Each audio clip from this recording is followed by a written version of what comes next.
The two teams you'll see tonight each have just one loss all season, a 19-2 combined record. State championship hopes? Yeah, both these schools can claim them, but only one can advance to the TAPS D2 Final Four. Dallas Christian and Grapevine Faith, a spot in the state semifinals at stake on Thursday Night Lights, a special Friday night playoff edition, sponsored by Texas Health Resources. Good evening, ladies and gentlemen, and welcome to North Dallas Wildcat Ram Stadium tonight. Mike Leslie joined by Glenn Stretch Smith, former Cowboys coach and scout, this evening for a big matchup in TAPS Division II. Two really good football teams. Two good football teams, two good running backs, both teams, Mike. I mean, I think this is it's going to be a great game, and I think this is a good early playoff matchup. What's crazy is in TAPS, we're already to the point where the winner of this game goes to the state semifinal. These are arguably the number 2 and number 3 best teams in TAPS Division II in the entire state. Winner of this game moves on to face Trinity Christian-Cedar Hill, the two-time defending champion at this level, and a team with a ton of talent. A ton of talent. Deion's kids. I mean, everybody knows, yeah, they can play. And you know what? What you got to do is you got to get to that dance, and you got to have that opportunity. And I think both these teams are going to lay it on the line here tonight to get there. Combined, these two teams, though, are 19-2. So as good as Trinity Christian-Cedar Hill is, these two schools are right there and ready for that challenge. And whoever comes out of this game will certainly have an opportunity to win that football game. You mentioned the two running backs for this football team. They can move it on the ground. They can also move it through the air. The two quarterbacks can really play. Two quarterbacks are talented. I mean, both of them. These are well-balanced teams, Mike. And I think tonight you're going to see you'll see that kind of effort. I mean, you'll see them run the football. Hey, you want to come up and stop the run? We talk about it with the Cowboys. It transfers to this level too. Gets us to our players to watch, which is the two running backs. We're talking about the balance of these two football teams. The two running backs make these offenses go. Grapevine Faith's Mark Saunders and Dallas Christian's TJ King. Both of them good players. I mean, King's a junior, and we know he's got it all in front of him. But right now, Mike, you got to think both of these teams are going to come a little breezy tonight, a little cool. Hey, go run the football, and I think the team that runs football best is going to win a game. Mark Saunders had a game a couple weeks ago, 2 weeks ago, 47 carries, 300 yards, and 4 touchdowns. Hey, they kept feeding him, and that's what you want to see. You want to see, hey, if they can't stop the run, we're going to keep going at it. All right, let's get you our starters for tonight's football game. First, for the Dallas Christian offense, we mentioned the quarterback and the running back, Zach Holland and TJ King. Kids on the outside, Robertson, Judd, and Veasley. Veasley's probably the one to watch more than anybody else. Defensively, for Dallas Christian, TJ King, again, the player to watch on that side of the ball, an all-state honoree at that safety position. And Zach Reed really has played well for this Dallas Christian offense, Dallas Christian defense all season long. For the offense for Grapevine Faith, Deuce Hogan and Mark Saunders certainly make this offense go. Lex Bookvault and Brooks Lowenstein on the outside are the key targets for Deuce Hogan. And defensively for Grapevine Faith, Jackson Wagoner, the name that you need to know. That kid, as well as Caden Headington, his fellow inside linebacker, the two of them are sensational next to one another. And those two guys all over the field. I mean, we'll be calling both of those names will be called a bunch tonight. No doubt. Head coaches tonight for Dallas Christian, it is Mike Wheeler in his 29th year, a 4-time state champion. And for Grapevine Faith, in his 17th year, is Chris Hogan. He also has a state championship to his name just 3 years ago here at Grapevine Faith. If you win tonight, the two-time defending champion Trinity Christian-Cedar Hill is likely waiting for you in the semis. Who will step up to that challenge? Dallas Christian or Grapevine Faith? Kickoff next on the WFAA Digital Network.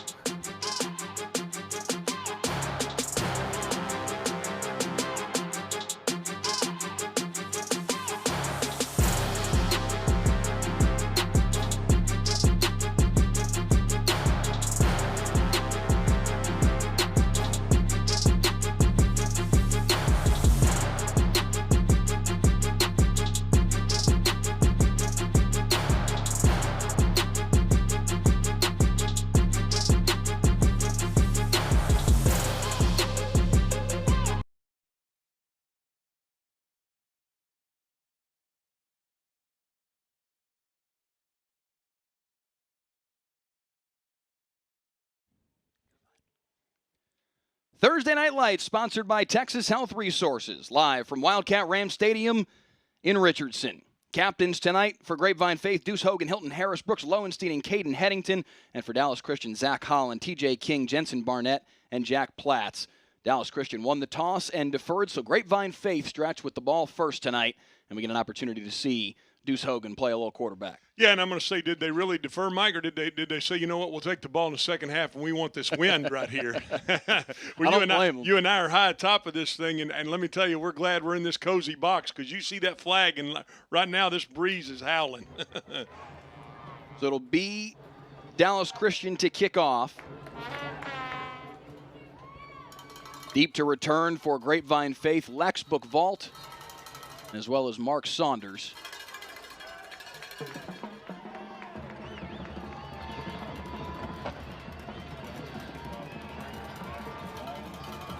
As two one-loss football teams square off with a berth in the state semifinals on the line. Mark Saunders will take the opening kickoff across the 20 and across the 25, still on his feet, shoves his way off another tackle and all the way out to the 34.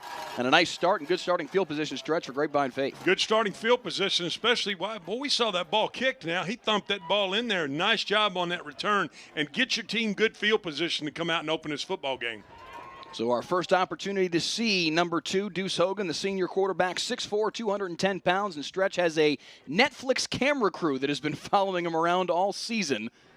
He is, as advertised, Iowa commit, and get a chance to see what he can do here in a big playoff. Looks like an Iowa offense. 2 backs, 2 tight ends, Mike, they open the game with. And Mark Saunders dotting that I, gets the handoff on the first play of the game and falls forward across the 40, a pickup of about 6. Initially, you see what and when we look at this, you see they want to come out and attack them right now, that being Grapevine. They want to come out and go right at them. I like that. I like that style of offense, Mike. 2 backs, 2 tights, and go downhill at them. Not a big offensive line by any means for either of these two football teams, really, and probably smaller for Grapevine Faith Stretch than even for Dallas Christian. The biggest kid on the offensive line for Grapevine Faith is Cole Thompson, 6'3", 240 pounds, but they've got 2 180-pound kids on their offensive line, but they move people around and certainly set things up for Mark Saunders. Now we're going to give it to Lex Bookvault on a little pop pass, and he's got a first down all the way out to midfield. Nice job. You know what? They come out 2 tights. Now they come out 3 wides. 1 tight right there, and get that. It's almost a little shovel, isn't it, Mike, where they kind of toss it up in the air, run that jet motion, and get him out. First down, hey, right to midfield right now. Good field position, and you pick up 15 yards in 2 plays. Head coach Chris Hogan says of Lex Bookvault, he's a Wes Welker type, calls him quick as a cat, and saw a little bit of that on that second down reception. A little pop pass, and they get the first down out to midfield. So now once again, a straight eye behind Deuce Hogan. Saunders once again makes the first man miss in the backfield, and again falling forward out to the 45. It looked like the Mike linebacker shot through there. Did you see that? He missed the tackle, Mike, but they're going to go. Hey, right now you can tell Dallas Christian, you get in that 2 tights look, they're going to come downhill with their linebackers. Sets up second down and 5 as as Grapevine Faith already into Dallas Christian territory. Mike Leslie and Glenn Stretch Smith here with you on WFA Facebook Live, YouTube Live, and WFA.com in the second round of the TAPS Division II playoffs. Saunders with the handoff again and spun down TJ King coming in to make the play. Nice job by King. Now, we talked about him in the pregame setup, Mike, playing both sides of the football. That guy, you can tell he's got a nose for the football. He didn't go for that jet fake at all. He sat right in there, made the play, and set his team up for a 3rd and 4 and a chance to stop Grapevine here. 2 minutes off the clock, almost 2.5 minutes gone by here in quarter number 1 from Wildcat Ram Stadium in really right on the borderline of North Dallas and Richardson. It's technically part of the Richardson ISD system. This is the home field for the Lake Highlands Wildcats. Neutral site game, though, here in the second round of the playoffs as Saunders gets the toss, and he's got a first down once again on 3rd down and 3. Nice job of getting that ball outside. How about that look, Mike? If we get a replay on that right there, they get that seal in there. He gets that toss. Watch him get a seal and a kick out right there. He's got that lane up in there. Really nice design, well put together play right there. Grapevine Faith, you can tell they do some different things offensively that are going to cause you problems in this football game. There's a reason Saunders was able to carry 47 times for 300 yards and 4 touchdowns just 2 weeks ago. And you're seeing him get the handoff quite a bit early on in this football game. Once again, and he's inside the 30.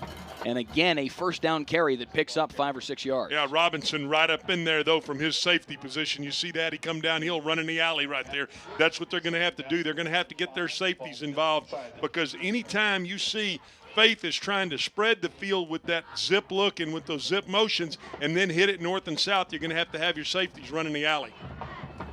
8:20 to play here, first quarter on WFA, Facebook Live, YouTube Live, and WFA.com. First quarter action in the second round of the TAPS playoffs. We do appreciate you joining us. A little more jet motion and the pop pass again to Bookval. This time he strung out well by the DCS defense.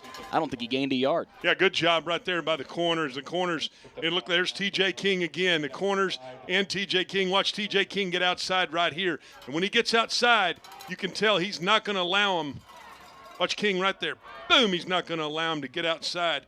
Now, I'm going to tell you this. I haven't seen it much of Faith at all, but don't be surprised to see a pass off of that, Mike, when you see those safeties running like that, that little jet motion, that little zip pass, and then throw it back up over the top. Trying to set something up later in the football game, the ever-growing chess match between the two head coaches, Chris Hogan and Mike Wheeler. This time they'll hand it off to Saunders once again on a little misdirection, and he's close to, does indeed have yet another Grapevine Faith first down. Nice drive here for the Lions on their opening possession. Very nice drive, and how they're doing it. They're widening this field with Buckvault and what they can do off of not only handing him the ball and shoveling him the ball, but anytime you get that end to widen, Mike, from that zip motion or that zoom fake, you have a chance to get that north and south look. And hey, right now, they're running it right at them, taking it right into this wind and saying, you know what, stop us if you can. 246 of you watching with us right now on WFA Facebook Live. Please click the share button and let your friends and family in the Grapevine Faith and Dallas Christian communities know that they too can tune in and see this Grapevine Faith offense getting into the red zone now for the first time today on their opening possession as we're approaching the midway point of quarter number 1. Yeah, run a little two-back zone right there and see if they can get something. Puts them in a 2nd and 8 position now, getting inside the red zone as the field tightens. In every level of football, Mike, this is where the windows get a little smaller. Larissa Ann says go Chargers. Kimberly Erb in our Facebook comments says go Faith. Again, let us know who you're rooting for and let us know where you're tuning in from. We'll see folks turning in from all around the country to see grandsons and nephews, what have you, as Saunders gets the toss here on 2nd down and 8. And once again, the DCS defense able to string them out, maybe picked up a yard or two. Like Tillett, the corner right there, come up and make that play. I like that. You know what? I like corners that can tackle. You've got to have safeties and corners get involved in the game. Puts them in a 3rd and about 7 situation. Are we in 2-down territory here, Mike? I don't know going into this stiff a breeze. 3rd down, and they'll call it 6. It's probably a long 6. They've got to get to the 12-yard line to pick up a first down. We're going to see Deuce Hogan come out in shotgun here. 5:34 to play, first quarter. Scoreless here in the second round of the TAPS playoffs. Hogan is going to go to the air, rolls to the right-hand side. Nowhere to throw the ball yet. Finally throws Leighton dangerously, and it falls incomplete, but he was throwing. I mean, the two closest players on the field of that football were wearing white. Yeah, they looked like they ran little double outs right there, and it's almost like he didn't like what he saw, and so he just kind of got rid of the football. The problem is, get rid of that football out of bounds. Don't throw it back in the middle of the field late. 4th down now. They're going to go for it here. It looks like they're going to keep the offense on. Certainly does look that way. Hogan staying on the field as they run Luke Blevins back out onto the football field. 4th and 6. They've got 10 on the ticker right now, so they got to hustle the line of scrimmage just to get this play off and not have it be 4th and 11. Now 4 seconds to snap the football, and they take a timeout to avoid the delay of game. Make sure they get in the right play, Mike. I don't mind that timeout at all in this critical situation of the game. You know, you think it's early, timeout, 5 minutes left in the first quarter, but strategically, you got to take that timeout and make sure your guys get lined up and you get the play that you want in there. These two football teams, both only one loss on the year stretch. Both have been very effective this season, both through the air and on the ground. Dallas Christian 10-1 on the season. Their only loss came to the two-time defending state champion Trinity Christian-Cedar Hill. Grapevine 9-1. Their only loss came to the number 1 ranked team in all of 3A this year, Canadian, who's 11-0, and a state championship contender every single year. So these two teams are pretty salty. Yeah, we call that team alive. lot when they get to the big house over there in Jerry World and get to those state championships. Everybody's like, Canadian who? They figure it out after they play a game over there. There's no question, because they are very regularly a double-digit win team and commonly competing for state championships. They had back-to-back in the first decade of this century, and they went back a couple years ago as well. That is a team that is regularly at the top of 3A. Hogan on fourth down, fires over the middle into the end zone, incomplete, right over the hands. Boy, good Brooks Lowenstein had an opportunity at it, but just a little too tall. He did, Mike, and a good job right there. They stayed wide in cover two, and anytime you stay wide in cover two, the soft spot, that's right in the middle of the field. They attacked it a little high. Turnover on downs. So a big stop there for DCS and their defense. I mean, Grapevine was very methodically just chunking the football down the field stretch. Looked like there was nothing that was going to stop them. But that the third down and fourth down stops for Dallas Christian's defense, impressive. And we talked about it. When you get in the red zone, those windows start to tighten up a little bit. And that's exactly what you saw right there. So a fresh set of downs in the first possession for Zach Holland and TJ King in the backfield next to one another. 5:20 to play first quarter, and still scoreless here from Wildcat Ram Stadium. And Holland's going to take it himself, strung out nicely by the Grapevine Faith defense, and Jackson Wagoner over there to make the tackle. Yeah, and there's another guy we talked in the pregame about, Mike, a guy that's going to be all over this field. Now, you know what, I understand running this quarterback, you want to get him out and get him in space. Right there. Grapevine Faith was having none of that. It was a well-read play. Holland on the year, over 1,000 rushing yards from the quarterback position and 17 rushing scores. Also has thrown for 18 touchdowns and just shy of 1,400 yards. Only 3 interceptions on the year, so Holland has been very efficient all this season. 4:40 on the clock first quarter, and he hands off on a little jet motion once again. Spinning out of the tackle is Parker Robertson, but doesn't get him much further. In fact, he may have lost a yard. At best, he got back to the line of scrimmage. Look how many Faith jerseys around that football, Mike. Oh, I bet there were 7 guys right there around the football. Watch Faith rally to the football right here. That's what you want to see as a defensive coordinator. You want to see all these red jerseys, red, flying into this screen. That's a heck of a play defensively now. And you're going to you go 3 and out and put your defense right back out on the field. That's exactly what Faith wants to see, even though they wanted to score on that first possession. They can get a 3 and out here. It'll be a big turn in the football game. So Holland will be in shotgun on 3rd down and 10. TJ King riding in the sidecar with him there. And for the first time, they'll go to the air over the middle, complete right at the sticks. That looks like it's going to be a first down. Nice job right there. Did you see King on that blitz pickup? Watch him come and block this outside linebacker. Bang! Cut his feet up out from under him. Good job of protecting. You want to see that. Hey, as a complete back, not only you have to run it, you got to go protect too. They convert on the first down. Brett Judd on the receiving end, his 12th reception of the year. Tall, versatile wide receiver, 6'4", just shy of 200 pounds, and they're able to move the sticks for their first down of the evening. 3:22 first quarter. I'm out in 3 wides and 2 backs. Let's see how Faith responds to this. Holland keeps it. Little option look, and he's going to get to the corner, and he's got it. He's got that corner and then some across midfield, across the 40, and out of bounds. Well executed by Zach Holland. Absolutely. They run 18, the option right outside. They're going to read that in. Watch him come and read the strong safety here. As soon as he gets outside of him, you can tell he's got some jets to him, Mike. Nice run right there. I like Long that. stride, I like that call. I like a little option football. That's my background from Oklahoma. Gets them Run all the some way down option, to the... just like Baltimore Ravens are doing right now. Well, Lamar Jackson action. 3:08 in the first quarter, and they're out to down to the 35-yard line in Grapevine Face territory, and Holland's going to keep it himself once again, trying to get to the edge. This time they string him out well. Good job right there. Good job. He almost wrong-armed that. He did wrong-arm that. Instead of they were trying to get that kick out there on that end. He wrong-armed it, and he allowed his teammates to come make the play. That's what you want to do. You want to run him, get him running side to side so that your safeties and your corners can come be support players for you, Mike. All that for just a yard, and it's 2nd down and 9 at the 34. The matchup of 2 coaches with state championship pedigrees for sure. Dallas Christian's Mike Wheeler has 4 state titles to his name. Grapevine Faith won back in 2016 under Chris Hogan. 2nd and 9, they swing it out on the near side in the hands of Robertson, and he's hit immediately. Caleb Rizevi Big hit. What a great job by that corner to read and recognize that. We get the replay here. You see him swing that back out of there. Watch his corner playing cover 2. He comes, sees it in front of him.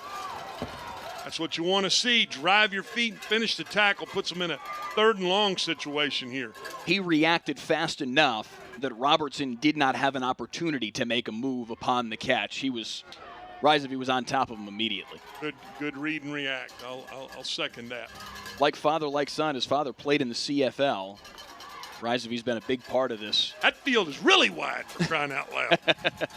If you can play defense at that level, you can certainly play it at the high school level. 3rd down and 9 now. Holland pressured. Comes to the near side, fires deep downfield, wide open, touchdown. What a great Peyton Veasley. Yeah, great job of keeping the play alive with your feet. And guess what else he did, Mike? Keep your eyes downfield. Watch his eyes stay down the field right here. And, hey, once he gets out of there, now as a receiver, go get in his vision. Great job of keeping the play alive. Leads to a touchdown. Big score right there. Wow.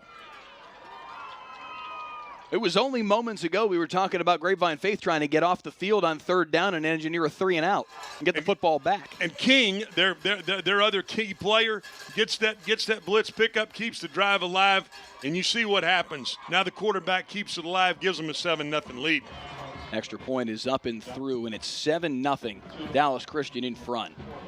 2:05 to play first quarter, and after the first 2 plays of that drive went mostly nowhere for Dallas Christian. From that point forward, a very effective drive. The option play up the near sideline was certainly the big play, and then a long touchdown pass from Zach Holland to Peyton Veasley, and it's 7-0. It's another thing, Mike, that we talked about in the pre-show. Hey, both of these offenses are efficient. We saw them both have really key 3rd down pickups to keep drives alive. That's what you got to do when you start talking about a good offense. I don't care what level it is, Mike. You got to be able to keep drives alive on 3rd down, and we saw both of these teams be able to do that on their first drives. Mm-hmm.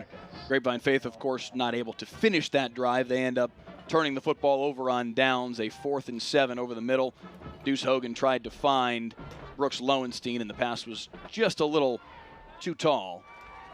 Now, I'm going to tell you this, Mike, the last time they returned this kick, they had an alley with a middle return. It'd be interesting to see if Dallas Christian adjusts to try to kick this ball outside the hash, because if they don't, watch out now. They had a decent crease with a middle return on that first kickoff.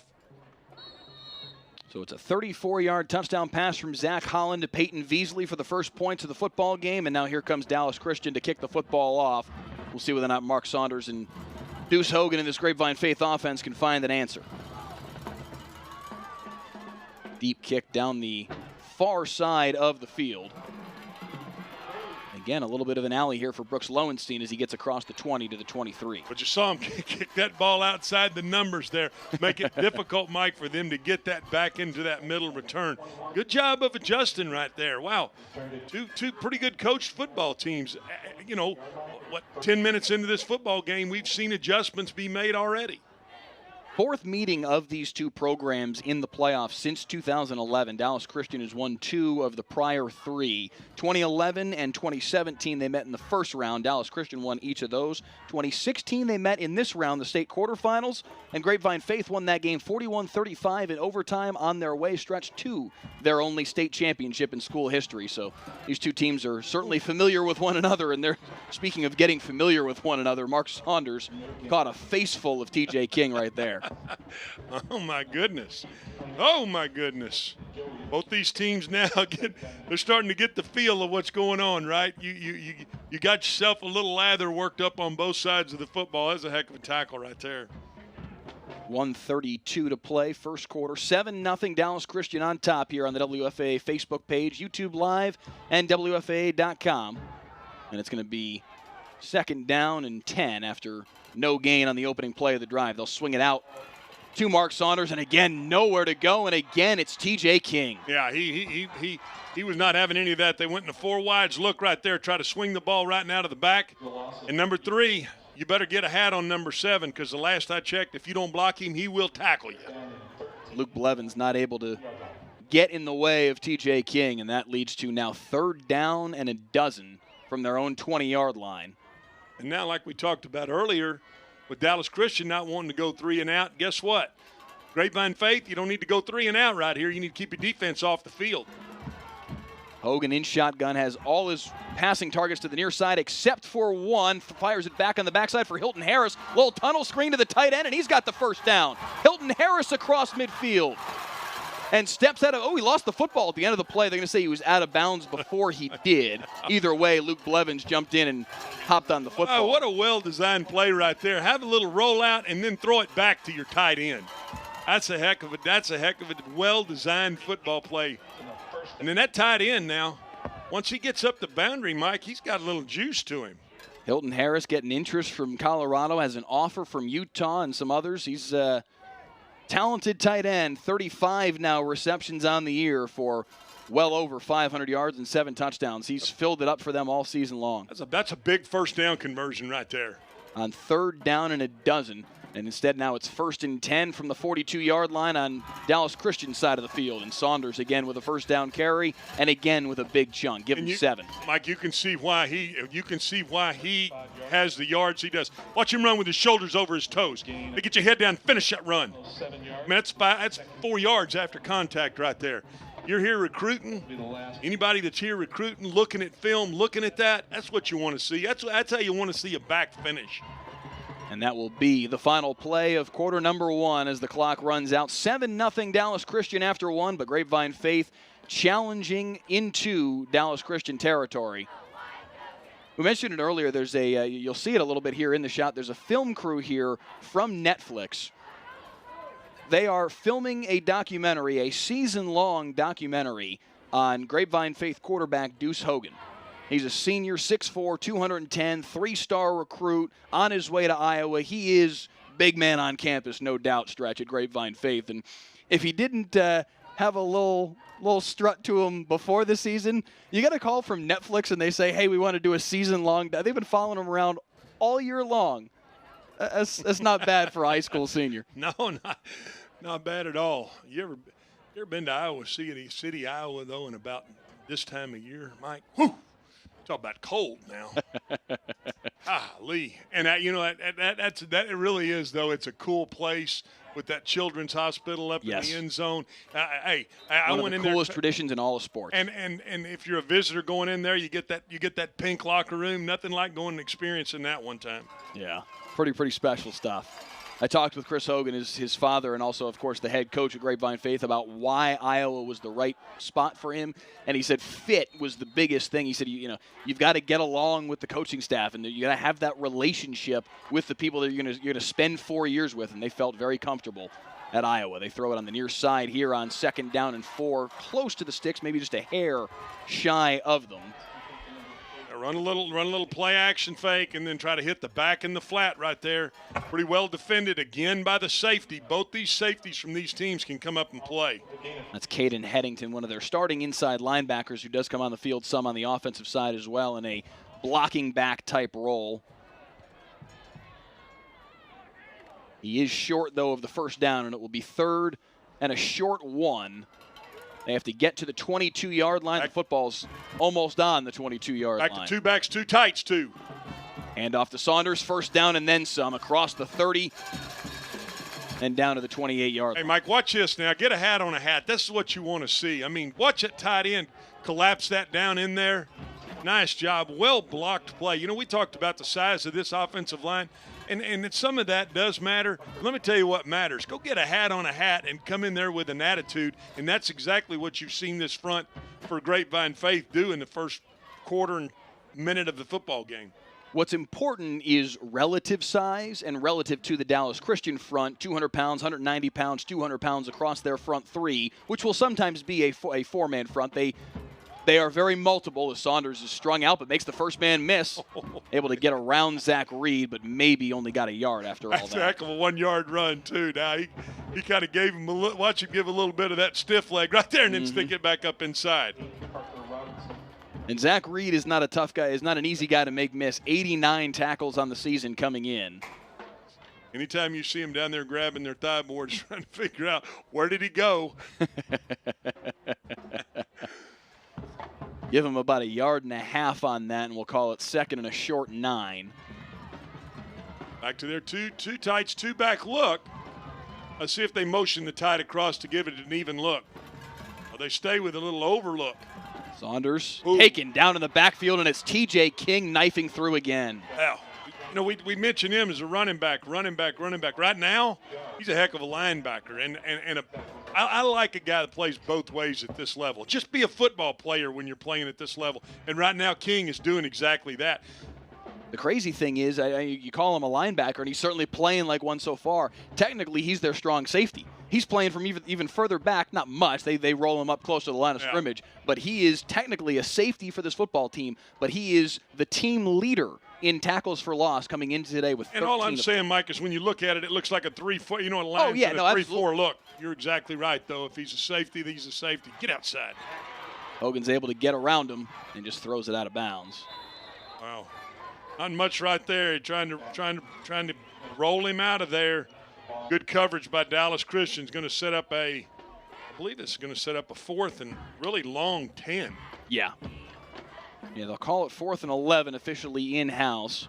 Hogan did a nice job to get around Trevor Stegman there, but then just had nowhere to go with the football on 3rd and long. So now for the second straight drive, Deuce Hogan and this Grapevine Faith offense facing a 4th and long deep in Dallas Christian territory. This time not quite in the red zone like it was in their first quarter drive.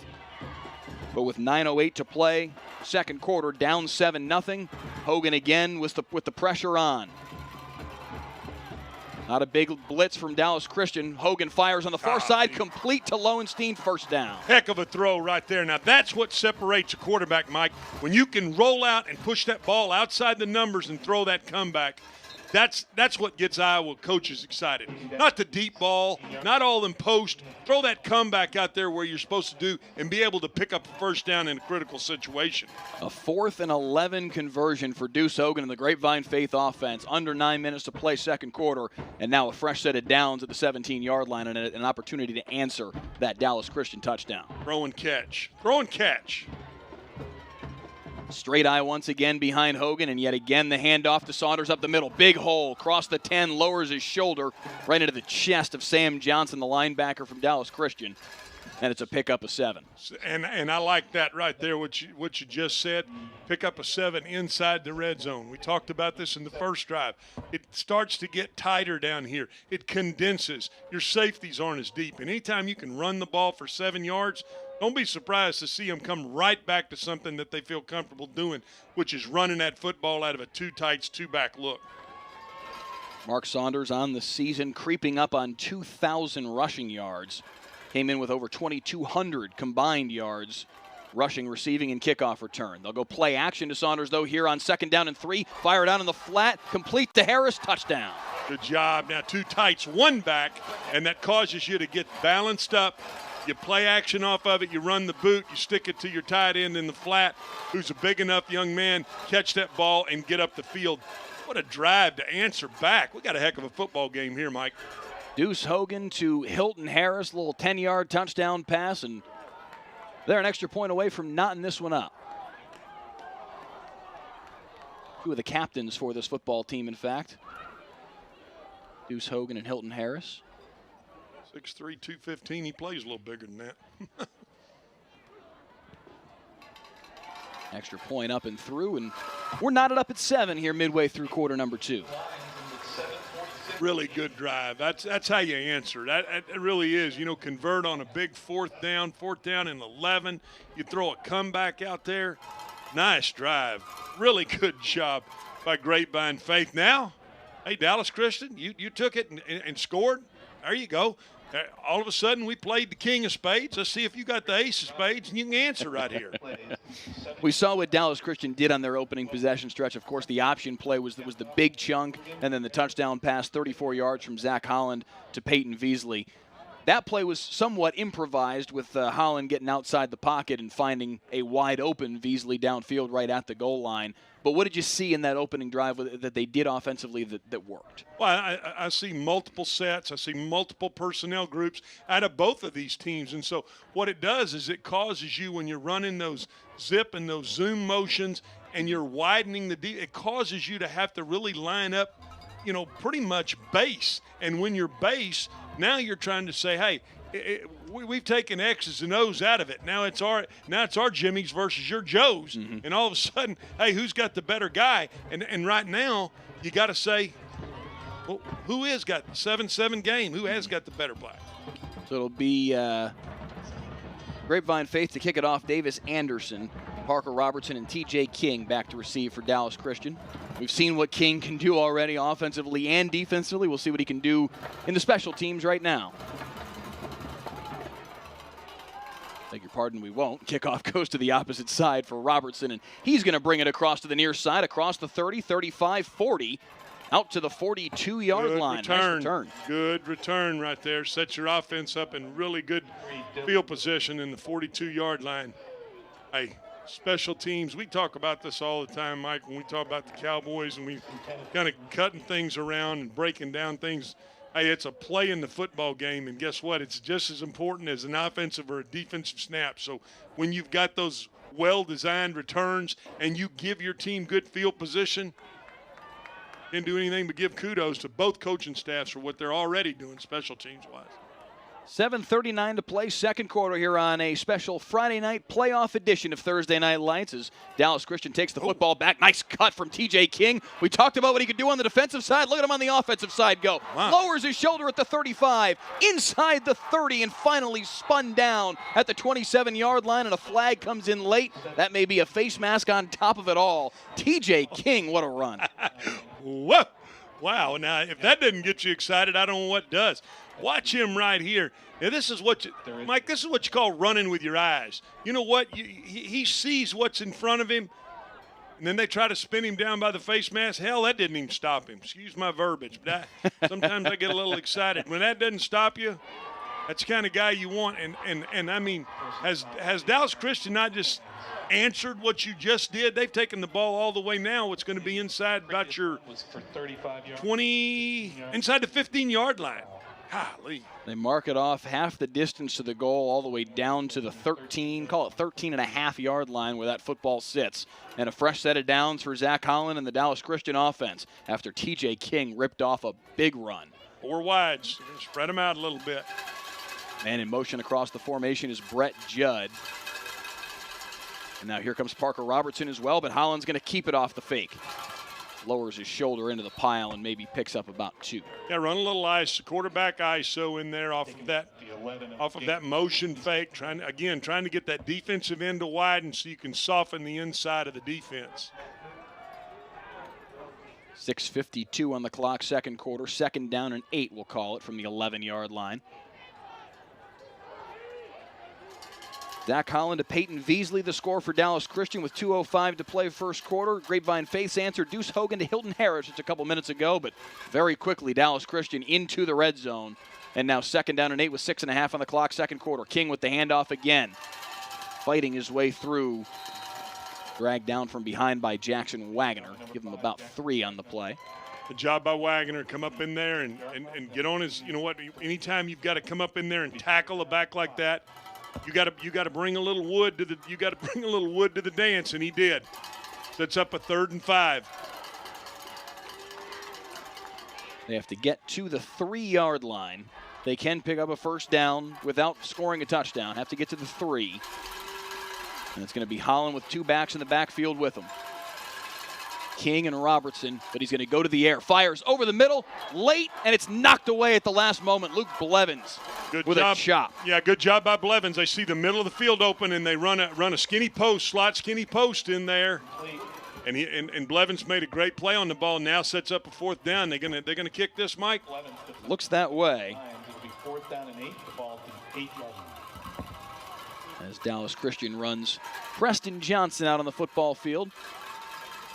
It'll be a 25-yard field goal from just a little right of center. 5:48 on the clock, second quarter, as the 25-yarder is on the way up and through. And Dallas Christian takes a 10-7 lead. Good drive down the field. But hey, Heck of a job by Grapevine Faith to stiffen up inside the red zone right there after a big return and a big run by King.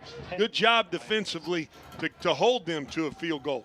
Red zone defense, that's the key. You got to stiffen in those areas and hold them to a field goal, and hope that your offense gets it back right here with a little better than 5 minutes, can go down and score and put you up before the half, Mike. And we've seen that now from both defenses. Of course, Dallas Christian had the stop on 4th down and 6 inside their own red zone as Grapevine Faith drove down the field in the opening possession of the game. And now the inverse is true. Grapevine Faith's defense stepping up and forcing the field goal from Dallas Christian to make it 10-7. I did want to make a quick note. Malik Caper in the comments on the Facebook live feed right now. Grapevine Faith fans will certainly know that name because last year when we did the broadcast of a Grapevine Faith football game in the opening round of the playoffs against Bishop Gorman, he had 4 touchdowns in that game. A kickoff return, a couple of touchdown runs. He had a massive game in what was a 35-33 thriller of a football game that Grapevine Faith won in the opening round of the TAPS Division II playoffs last year. So hello to Malik Caper, no longer on the field for Grapevine Faith, now playing a little college ball, I believe, but good enough to hop on the Facebook feed and keeping up with his alma mater. Nothing wrong with that. Not at all.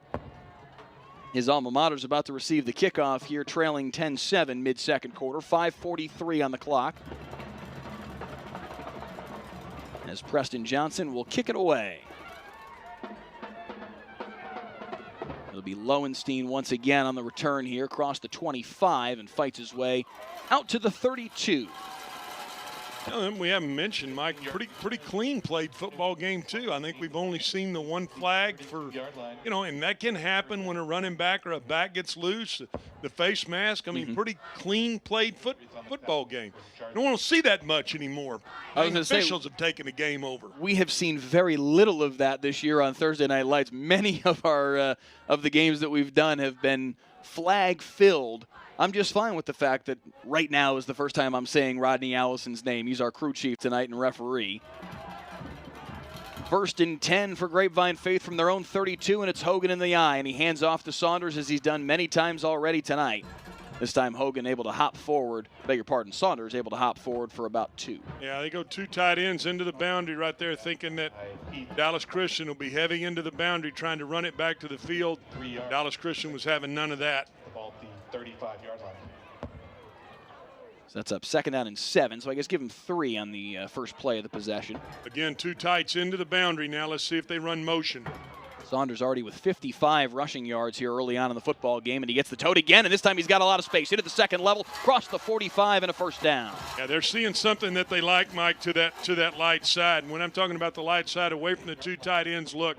And when that's it, they're numbering up. They run that back up in there and run that ISO well-designed play right there.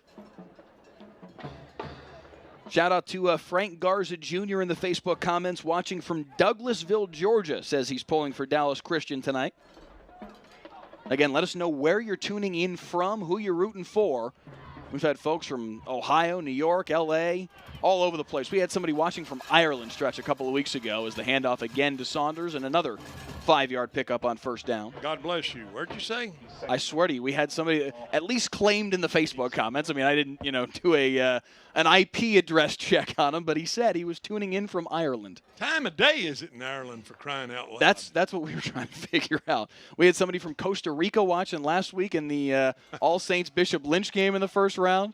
People from all over the place. So, yeah, let us know where you're watching from and who you're tuning in to see. 2nd down and 5. 4 minutes even on the clock, 2nd quarter, and Saunders again with the handoff. Again gets to the outside, lowers his shoulder right into the chest of T.J. King, and picks up the 1st down. There you go. There's Saunders answering King right there. He said, you know what, you can have a big run. Guess what? I can run it too. Watch him finish this run right here. That head down and finish that run. That's what you want to see. I can match your big run, and, oh, by the way, I'm going to give you a face full of my shoulder pad. Exactly right. And, hey, guess what? Controlling the clock now. We were under 4 minutes here to the 1st half. Wow, has it gone fast. 3:54 officially on the clock. 2 tights now, Mike. They're 2 tights to the field.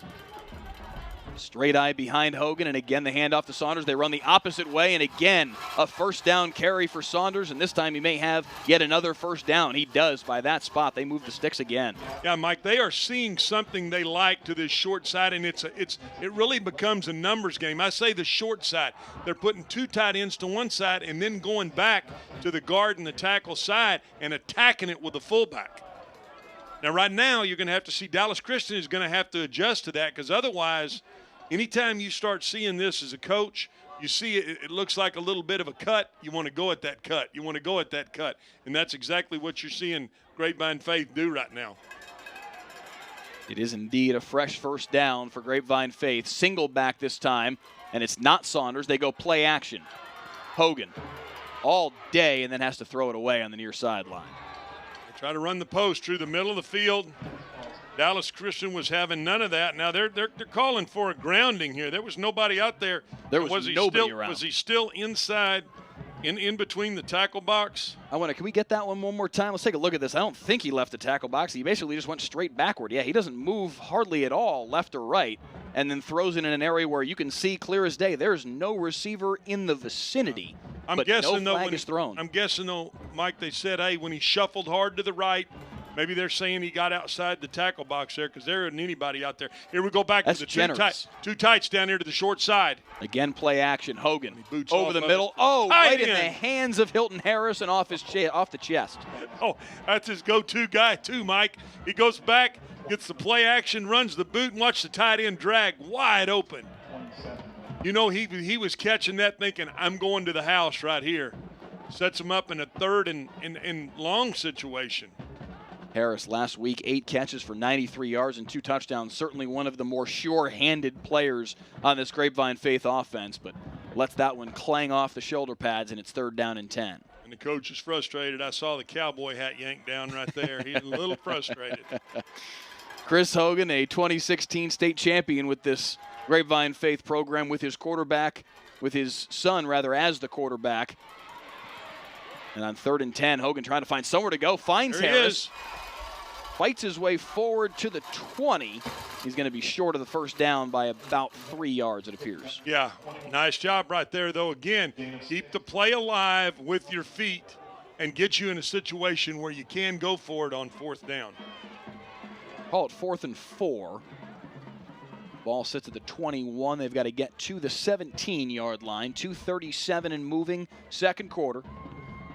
Dallas Christian with a 10-7 lead off the Preston Johnson 25-yard field goal on the last possession. Grapevine Faith trying to find an answer. They don't elect to kick a field goal here. It would be a 40-yarder. Here we go, empty, Mike.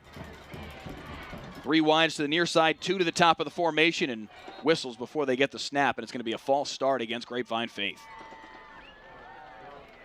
At the time we brag on the officials, and one of them has to do something, for crying out loud. I'm going to set up a 4th and 10. Now, they had this play earlier, and they threw the comeback outside versus man coverage. It'll be interesting to see if they come back with that here. That was Hogan to Lowenstein on that 4th, and that was about 11. This one's going to be a hair shorter, call it 4th and 9. Ball sits now at the 26. They've got to get to the 17. But you can see coverage-wise, they're playing. You know, they're going to man it up outside, play some kind of cover 2 or cover 4 look, and that leaves that outside the numbers throw there. Let's see if he can make it again. Now they close the middle of the field. Looks like they're going to play a little cover 3 here. 5 wides, but it's a tighter formation. One of them stays in. Hogan fires near side, complete, but that looks like it's going to be well short. I think it's maybe right at the sticks. Based on that spot, it's real close. Wow, great job. Is that wow? They're going to say that's the first down. Was that Harris that makes this catch? Who is that? Nice job to get his feet in bounds, and that is indeed Hilton Harris. Yep. Wow, knew right where the sticks were. Holy cow. Credit to him. He knew better than I did, because I thought he was short when I first saw him catch the football. And I agree with you. Look at where's the official mark? Is the official mark up top? Boy, that looks really tight right there. Hey, bottom line is they said first down, and the marker says first down, 1st and 10. Yes, indeed. And back to the straight eye behind Deuce Hogan, and another handoff to Mark Saunders up the middle. Back to that short side away from that 2 tight. It's going to get under 2 minutes right here. Hey, not only are they moving the ball down the field, Mike, but they're moving the ball down the field with a purpose. They're going to say, you know what, we're trying to score right here and not leave them a lot of time to come and answer. 1:35 and moving second quarter. Dallas Christian has all 3 timeouts. Grapevine Faith with 2 remaining.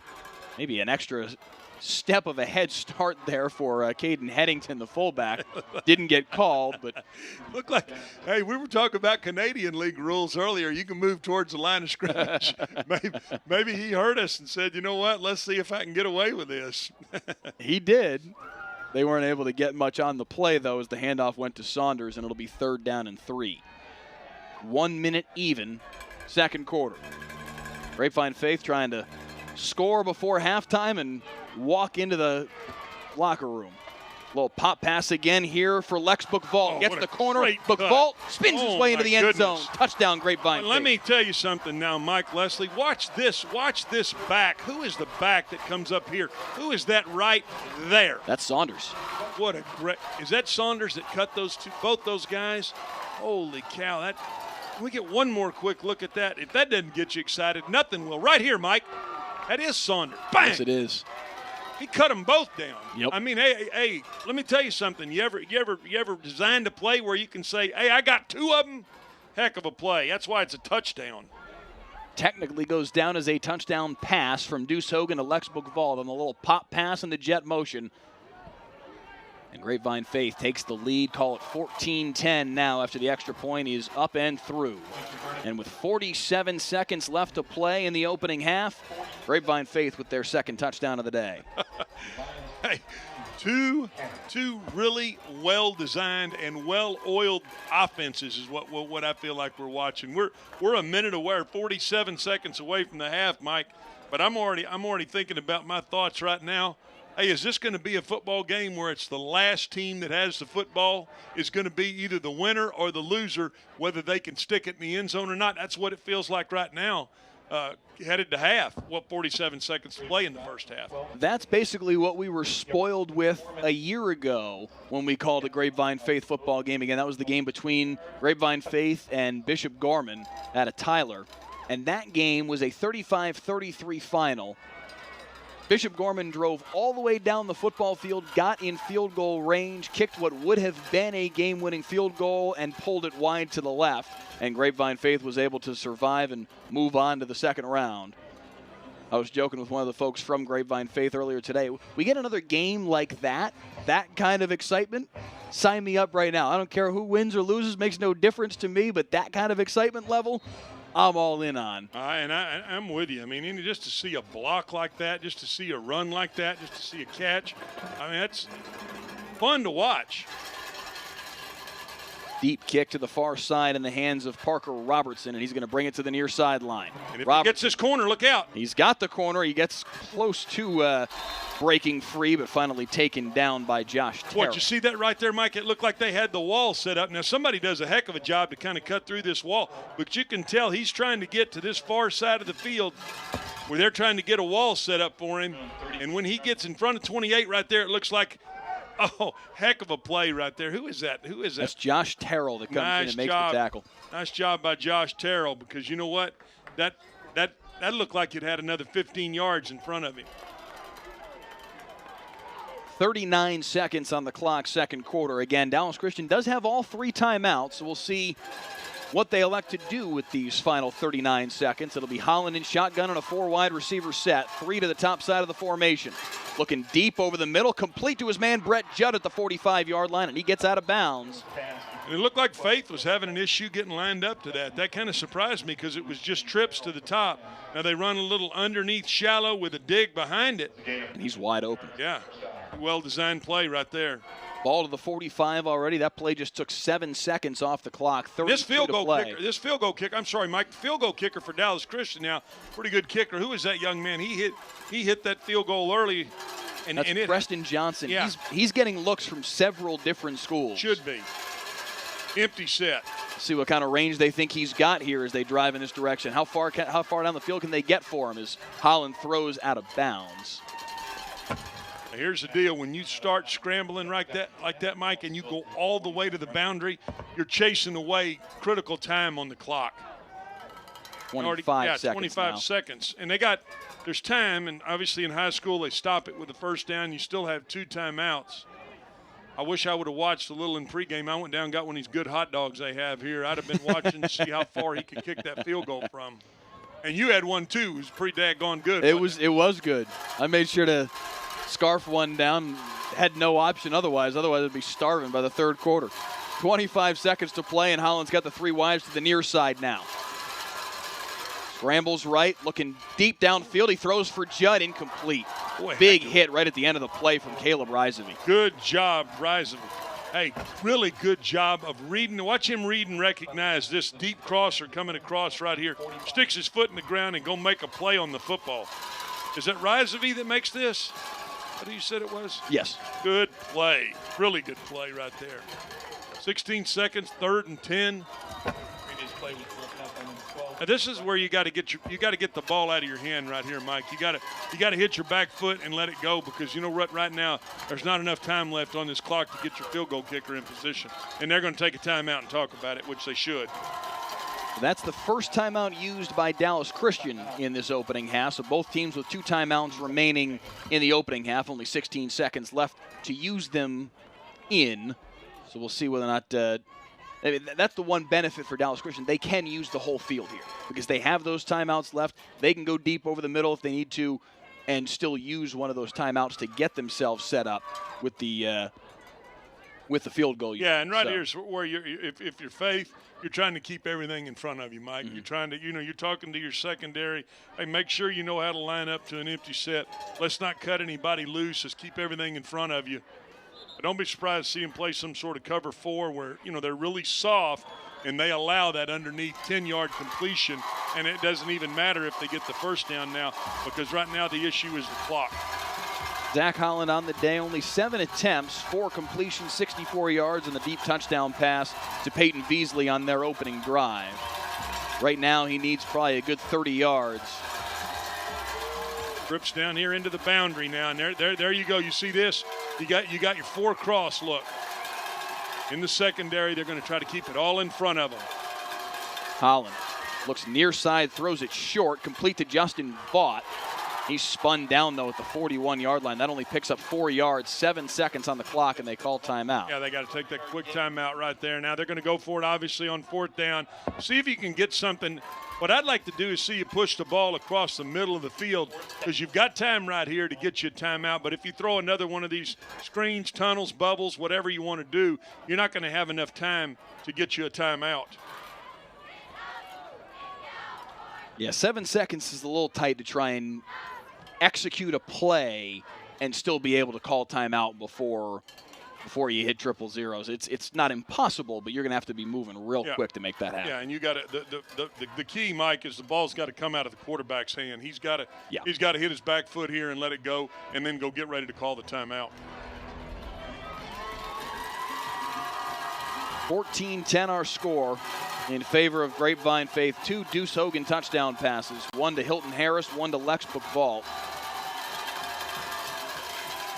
Dallas Christian's 1 touchdown today, a Zach Holland to Peyton Beasley touchdown pass of 34 yards, and a Preston Johnson field goal to make it 10 points for the Chargers.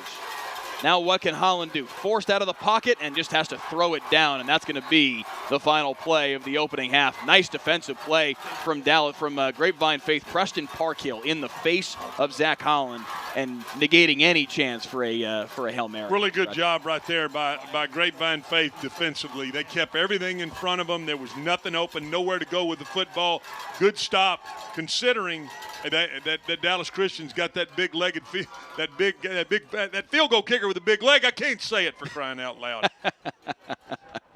So with all that, it's 14-10 after 1 half of play. Again, 2 touchdown passes from Deuce Hogan, a touchdown pass from Zach Holland for Dallas Christian, and the field goal from Preston Johnson. That's your scoring thus far.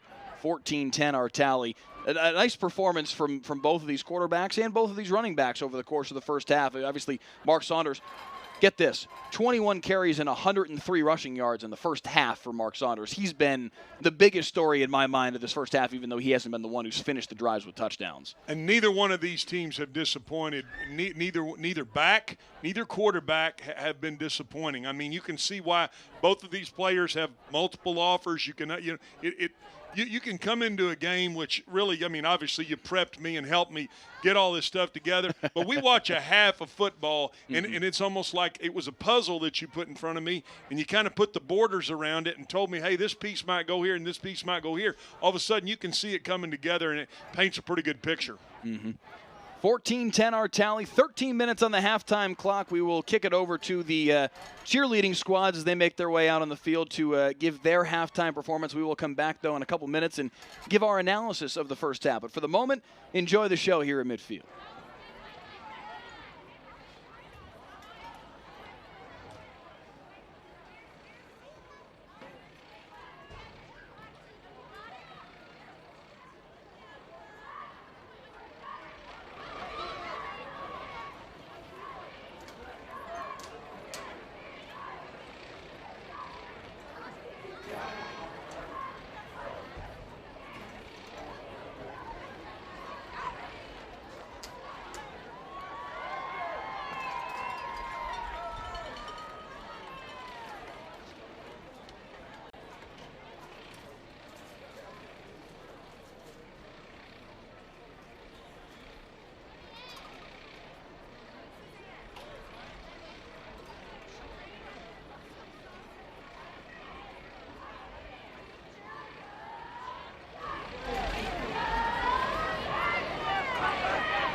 Let's hear it for your Grapevine Faith cheerleader.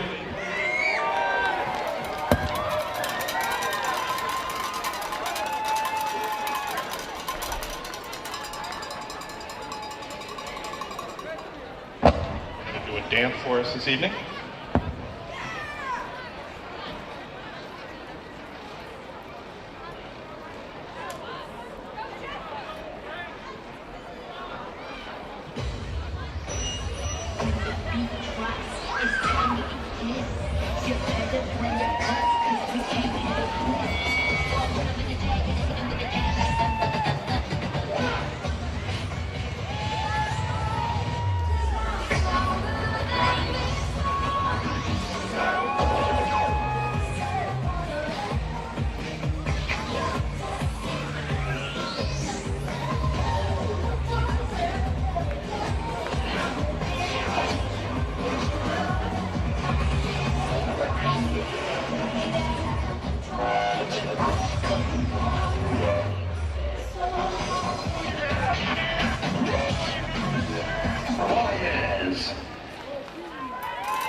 Back at Wildcat Ram Stadium, Mike Leslie and Glenn Stretch Smith joined by Jonathan Kendall now, the radio voice of the Grapevine Faith Lions, good enough to join us here tonight at halftime. And we've got only about 6.5 minutes left until we get action once again on the football field. But Jonathan, just your impressions of what you've seen from your Faith Lions tonight.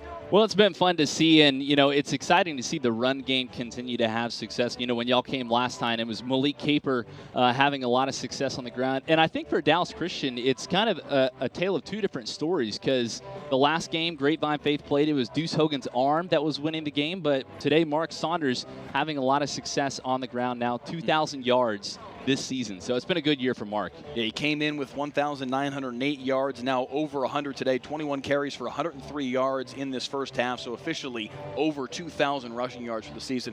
Stretchy, we've obviously seen both of these two teams have success moving the football downfield. I think both defenses, though, have had their opportunities to make plays, and they've stepped up. Oh, they have had their opportunities. Both of them have had red zone stops, and that's what you want to do. That's critical in these type of football games, especially when it's tight like this. You get one red zone stop, you get another red zone stop, hold them to a field goal. Right now, that's the difference in the football game if we're looking at a 14-10 game.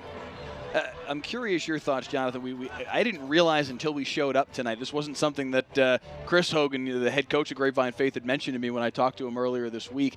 The Netflix crew that has been following Deuce around all this year. What has that been like for you guys to see him be the focal point of something that is on that level?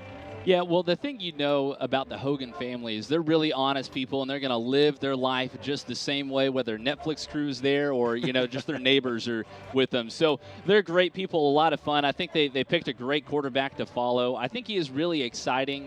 He's got the big frame. He's got the arm. I really want to clock his exit velocity on his throws because he's got a lot of weight behind that. So it'll be fun to see him next year, progressing in his college career playing at Iowa. So the Netflix crew's been awesome, though, to be around.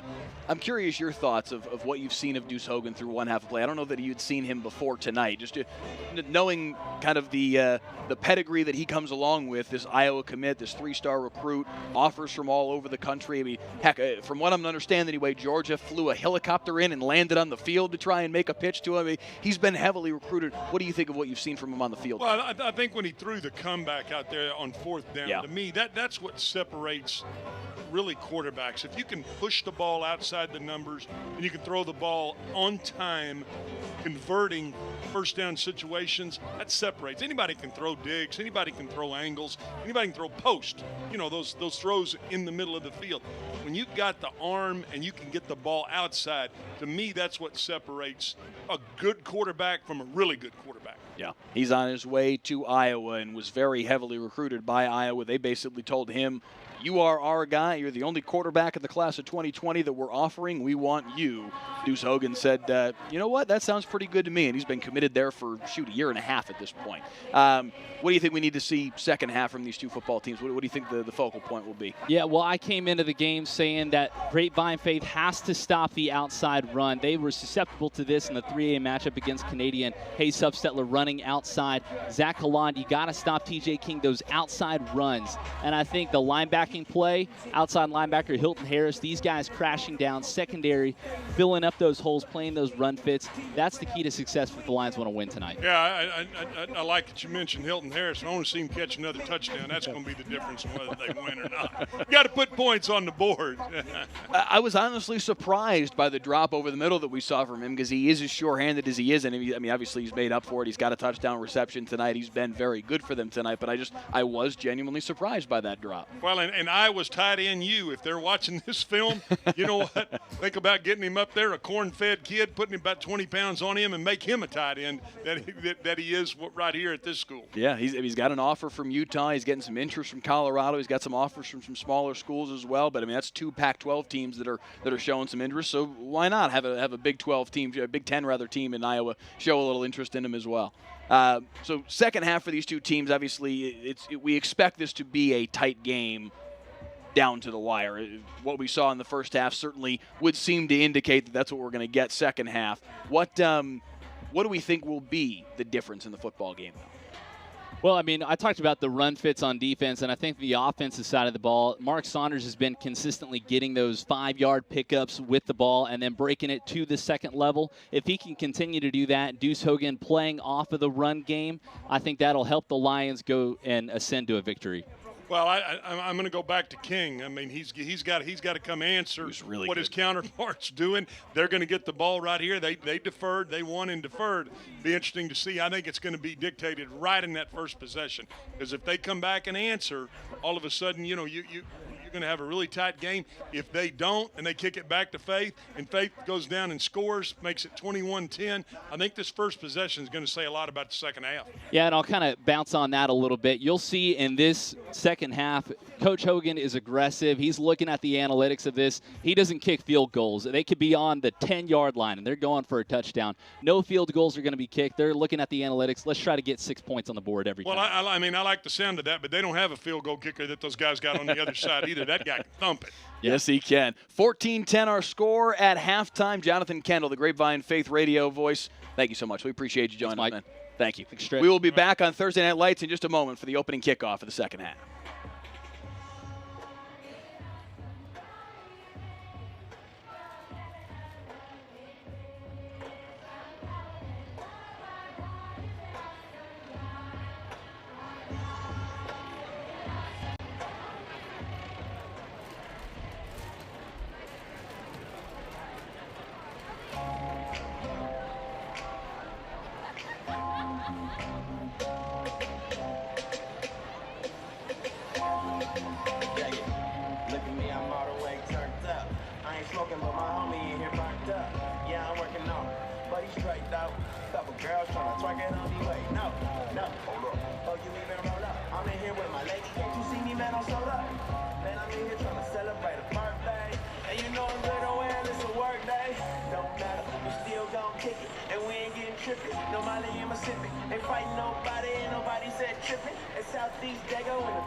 Trying to keep my mind focused. Can't 40 deep, flick up. Got them looking at us crazy because we so turned up. Yeah, homie, I'm turned.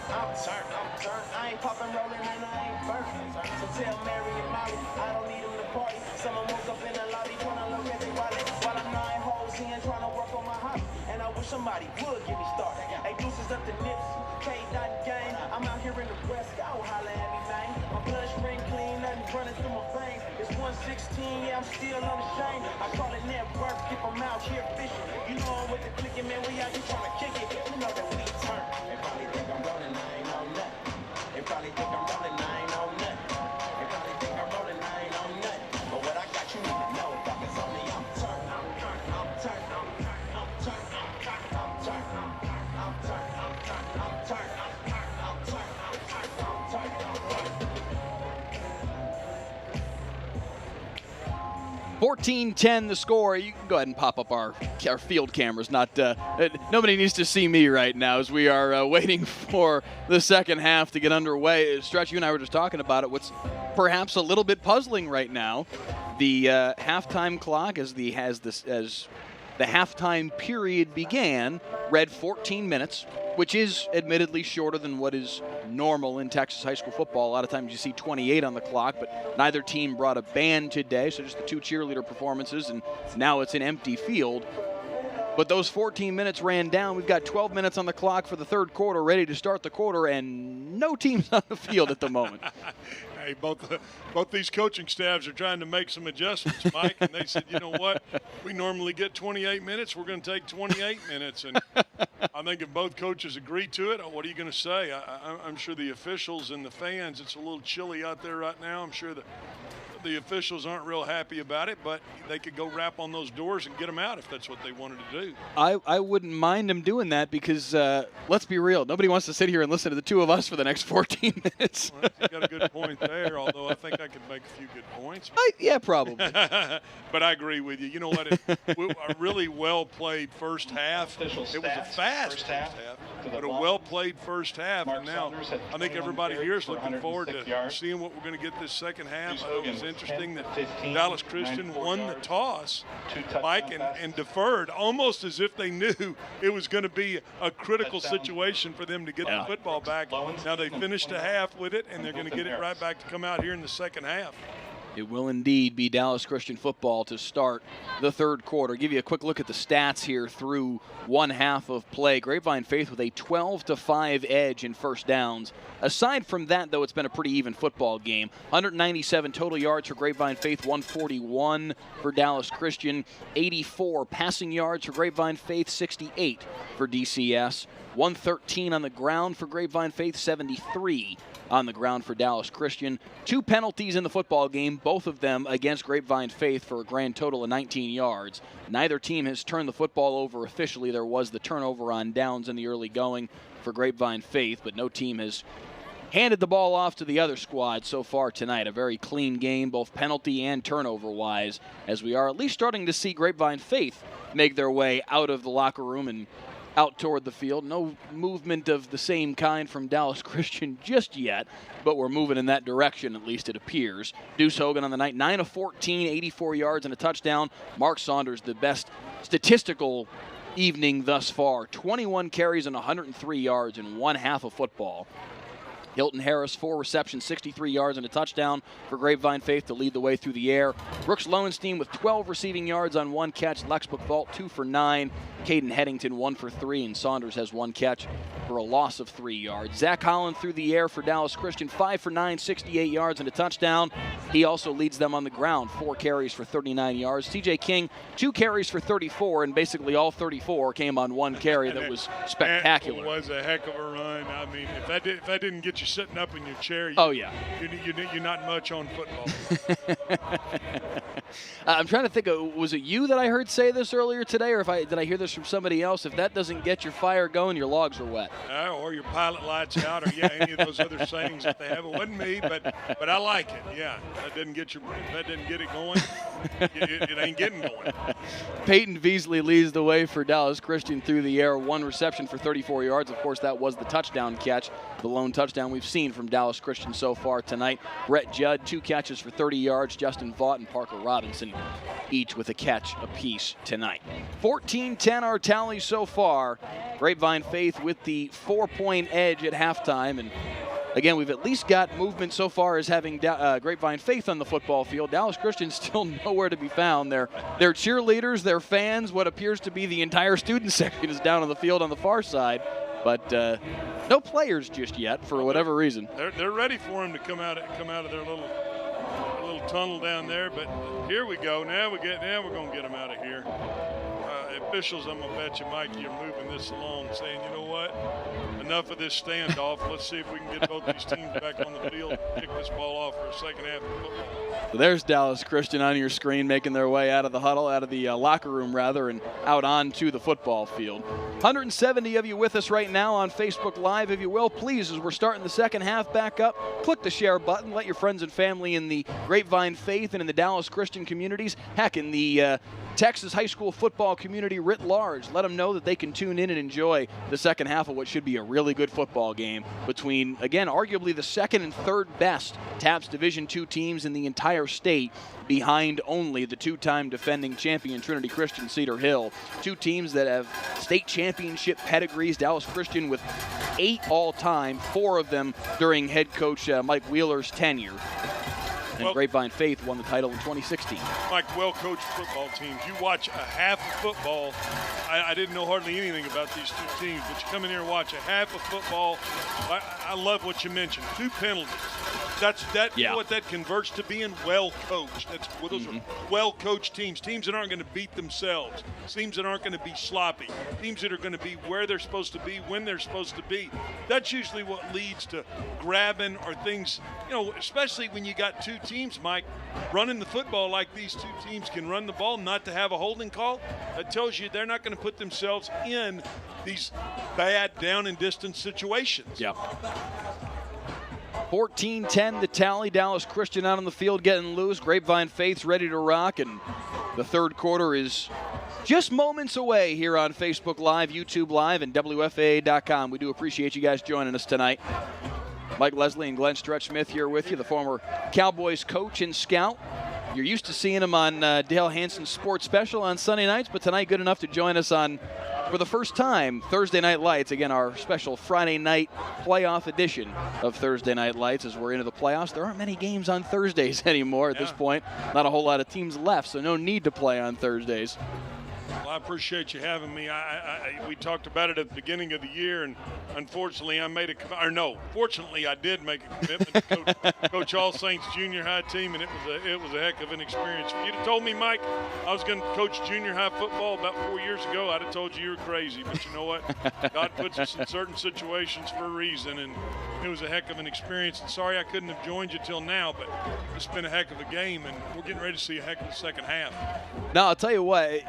Y'all at home should know how proud this man is of that 8th grade junior high football team. The highlights that he's showing to us week after week after week. He'll come in for our Monday morning Cowboys call-in show at 11:30 on Mondays on Channel 8, breaking down the Cowboys game. And before we're even talking about the Cowboys, it's, hey, come look at this play that my 8th grade wide receiver made, just going up and mossing a kid.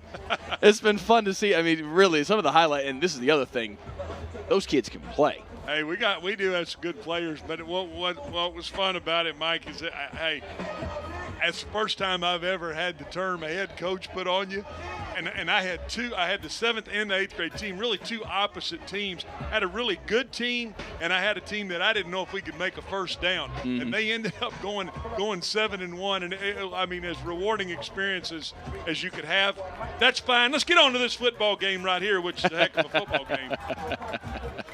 Second half is finally ready to get underway here from Wildcat Ram Stadium in North Dallas. Set to kick the football away for Grapevine Faith is Davis Anderson. And it's TJ King and Parker Robertson deep to receive for Dallas Christian. Both these teams had good returns, Mike. I mean, both of them close to breaking. I keep thinking we're going to see one of these teams who are well coached break one of these returns. We'll see if TJ King can do so here from his own 9-yard line. Comes to the near sideline. Cuts off one block across the 30 and across the 35. Nice little stiff arm to get to the 39.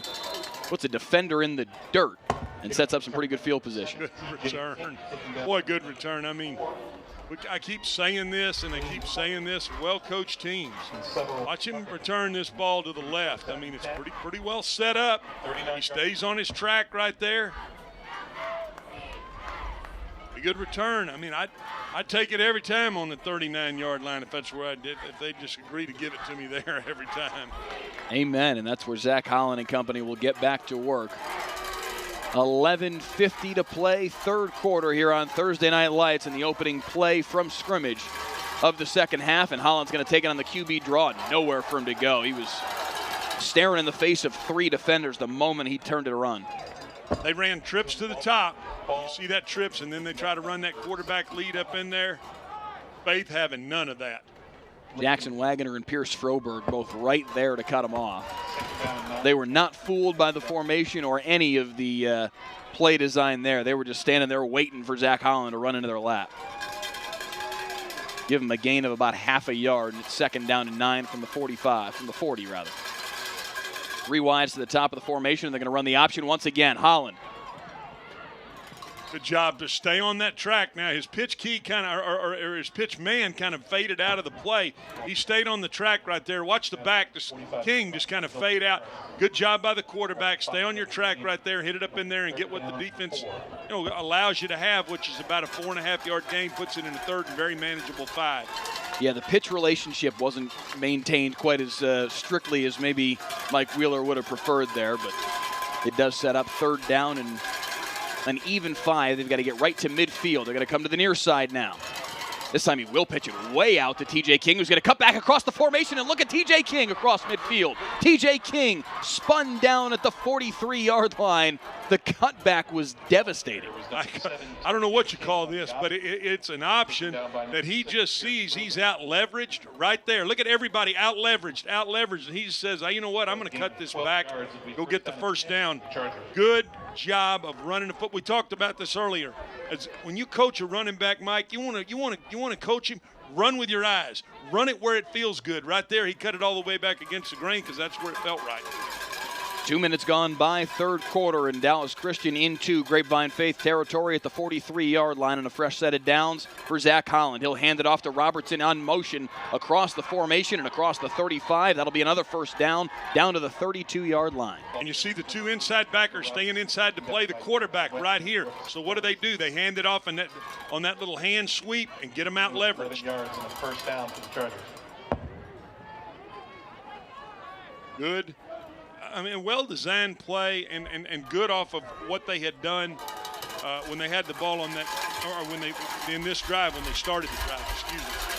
Chaz Boyd, the wide receiver, to the bottom of the formation. He's the backup quarterback, but also a very effective wide receiver on this offense. This is not well executed, but TJ King's going to try and make something out of it. Dives his way across the 30, and all that's going to go for a gain of about 2 yards. Yeah. Once again, now they pitch it to him out leveraged, and once he goes to reverse field right here, hey, they've already seen. Grapevine Faith has already seen this once. Mm-hmm. Look at him getting outside, chasing that ball. Really, you know what? Defense is about running and chasing and hitting, and right now, this defense is playing pretty well for Grapevine Faith, and they're doing just that. You might get them one time, you're not getting them twice. Second down and 7 after all that. 3 wides to the top of the formation for Holland, and he'll roll that way. Fires that way, complete across the 20-yard line to Judd, and it's a first down. Yeah, they run that same look out there, that same option look out there, and then the slot receiver sits it down in that soft zone. Watch the slot receiver sit it down in that soft zone right there, right between the backer and the corner. Get upfield, well-designed play. Easy pitch and catch and a first down, and they're inside the red zone now at the 17. Red zone, we've talked about it all night, Mike. Red zone offense. You got to convert in the red zone. You got to stick this ball in the end zone.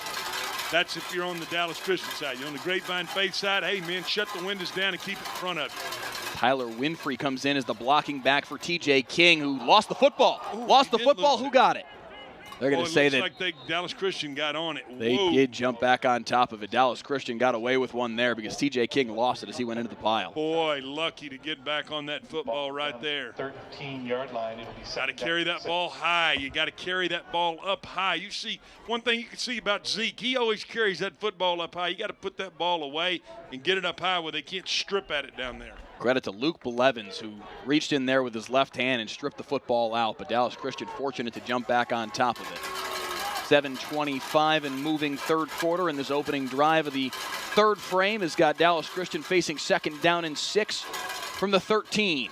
It's going to be a halfback pass, and TJ King throws it out to the right-hand side, incomplete. Fluttering pass. You got to kind of hang on to it right there, Mike. You know what? That didn't have enough time to develop. We almost saw pass as soon as he got that thing. You got to put it under your arm right there and then fake the run. Yeah, sell it. Yeah, because your receiver's running a corner route. He's got to come inside, and you got to give him a chance to stem inside and then get back to the back corner. Not a very well-timed play puts you in a third and really 7 situation here. 7:13 third quarter, third down and 6. I said 7. That's why I'm wearing glasses. I didn't even mean to correct you. I just was looking at the scoreboard. I didn't hear you said 7. Holland on 3rd and 6. Swings it down the right-hand side for Robertson. Shakes the first tackle. He's going to be close to the sticks. If it was 7, close. He'd be short. It's 6. And he's still short. He may still be short. They may have to measure this one. Good job out. We'll see what Rodney Allison's crew says here. Just inside. job of finishing. They're gonna measure this. They're gonna have to bring the chains out. Or he's saying 4th down. He's saying it's 4th and about a half yard. He's motioning to Mike Wheeler on the sideline there for Dallas Christian that it may be maybe 6 inches short. They will keep the offense on the field and go for it. Holland will be under center. Straight eye dotted by TJ King on 4th down and less than a yard. King with the handoff into the pile. Stacked up. Caden Headington threw him back. Wow, they went 2 tights to the top. And Faith was having none of that. Watch these guys play gap control defense. What a lick. Who is that? That's Caden Headington, the middle linebacker. Boy, did he finish the tackle. Now that's big in this football game because they've got a field goal kicker who can kick that. They decided to go for it right there, thought they had a play. You know what? Headington said, I don't think so, brother, and he came up in there and stuffed that. On 4th and what was less than a yard, probably less than a foot, Caden Headington standing up TJ King and driving him back, and it's a turnover on downs. And back comes Deuce Hogan in the offense for Grapevine Faith. 6:18 to play, 3rd quarter, and the handoff goes to Saunders off left guard. Now here's where I'm going to say, Mike, they've went in at halftime and made some adjustments here, because when Faith has gone 2 tights and gone back to the short side. Look at Dallas Christian right there filling those gaps and making an adjustment, saying, you know what, you're not going to number up this time. We're going to bring that safety down in there. Now don't be surprised to see Faith come back with a play action off of that, see if you can hit something over the top. In the first half, Mark Saunders averaged just a hair shy of 5 yards per carry, 4.9, 21 for 103. That first play of the 3rd quarter for him went for only about 2.5. This one maybe went for less. It's going to set up a 3rd, and they try to widen them again with that zip motion. Right now, Dallas Christian is saying, you know what, we're not going for that. We're going to stay in here and play this back, and that's exactly what they've done. That sets up a 3rd and 6. 355 of you joining us right now on WFA Facebook Live. We do appreciate you joining us. Please click the share button. Also, let us know where you're tuning in from, who you're watching tonight. 5 minutes even on the clock, 3rd quarter, and Hogan's going to be under center once again in a straight eye. This has been their primary formation all night, and in the backfield immediately.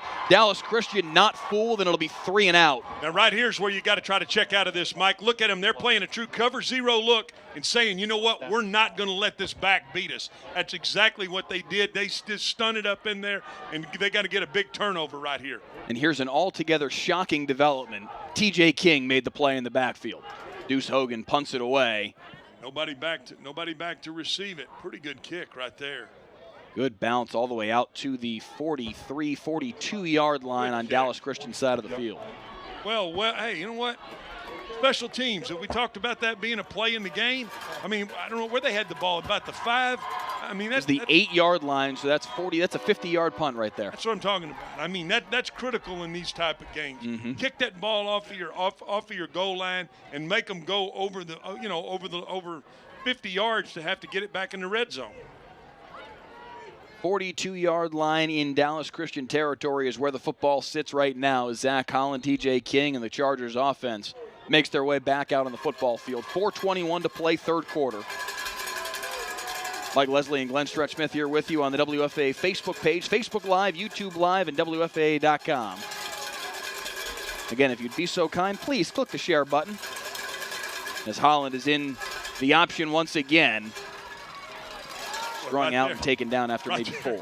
Right there, when the corner comes up right there, that's when King's got to stay on his path. You could have gone and pitched it. Look, yes. The pitch key is that corner right there. Stay on your path, and you could have pitched that ball and gone all the way to the safety.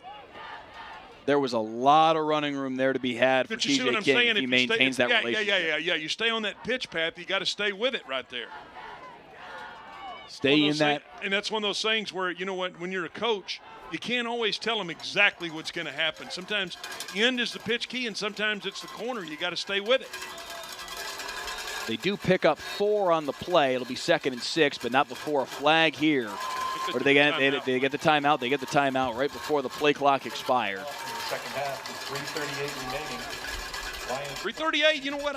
Here's what I'm going to ask you, Mike. I mean, just as a fan now, hey, is this Grapevine Faith defense frustrating Dallas Christian offensively? Because right now it looks like they are. I mean, we saw Dallas Christian able to drive all the way down the field on their opening possession of the third quarter, but again, not able to convert, not able to finish the drive, much like we saw from Grapevine Faith on the first possession today. And that's ultimately what matters. That's what has mattered all night in this football game is can you deliver in the red zone?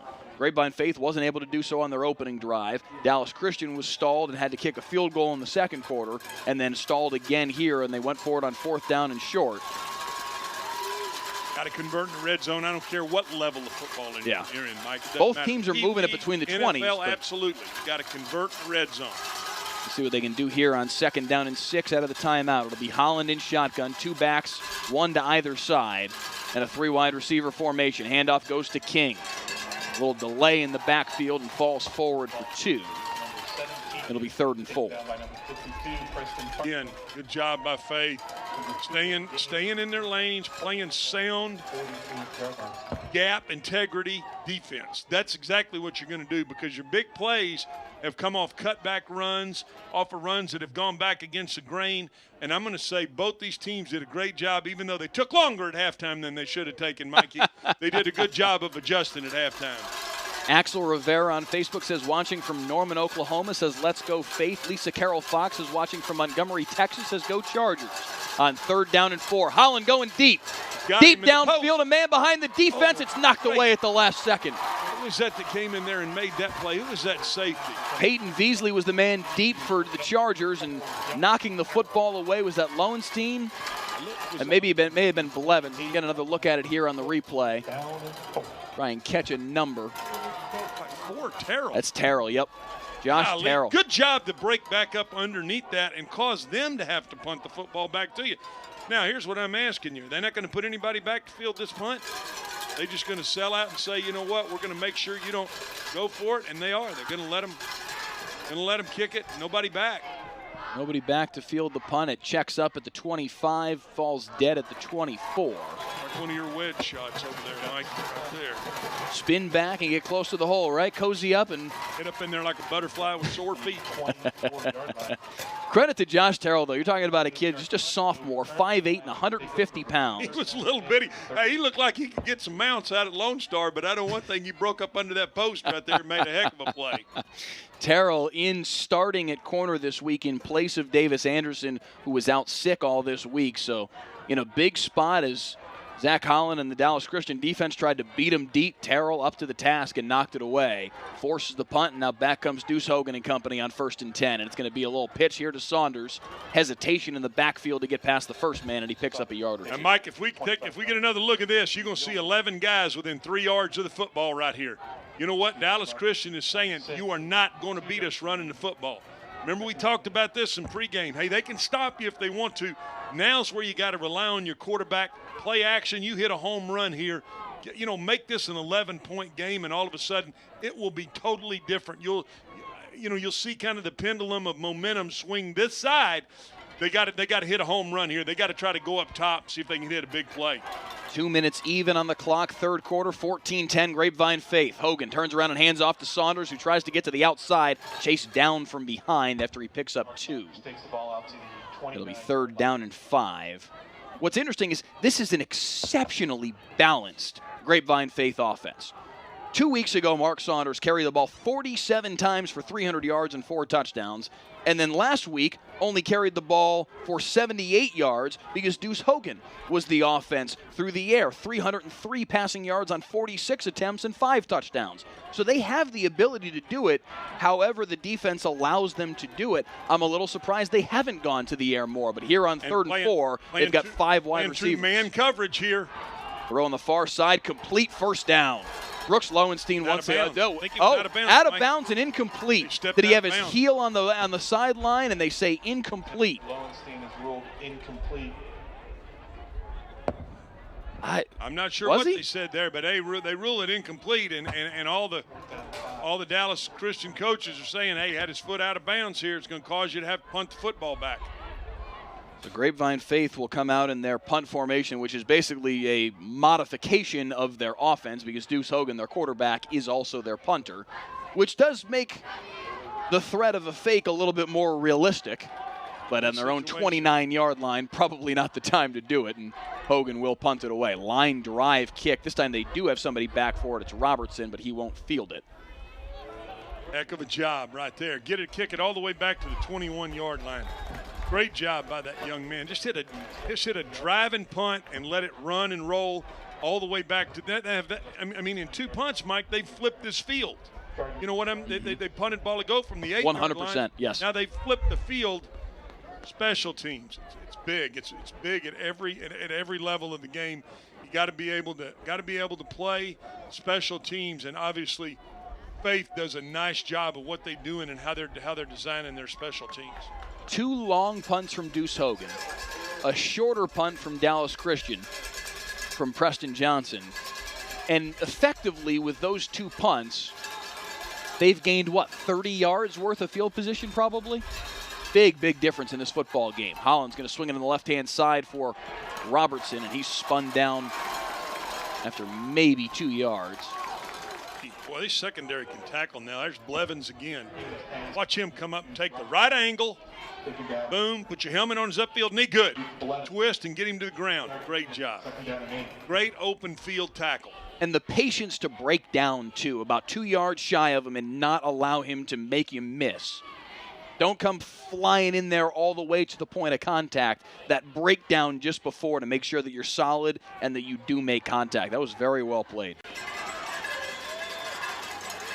Give him about 2 on the play. 15 seconds here in the third quarter, so this may be the final play of the frame. Handoff on misdirection. What a tackle. Great play. Golly, it's great. Jackson Wagner. I mean, he wasn't fooled by that at all. It looked like they give that little 18 that looks like they're going to run that option, and then they hand it back underneath. Jackson Wagner not fooled at all. Not even a little bit. And it'll be 3rd down and 9 for the first play of the fourth quarter. 3 in the books.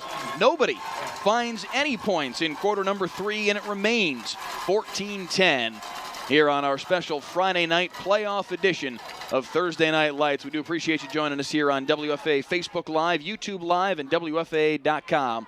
Mike Leslie and Glenn Stretch-Smith here with you for one more quarter worth of action in the 2019 Thursday Night Lights season. This is our final broadcast of the season, and we've seen a pretty good football game in this last game of the year. Two teams trying to get to the state semifinals. Yeah, Mike, heck of a game. And 2 defenses who went in at halftime, Mike, and adjusted. I mean, both teams have made adjustments.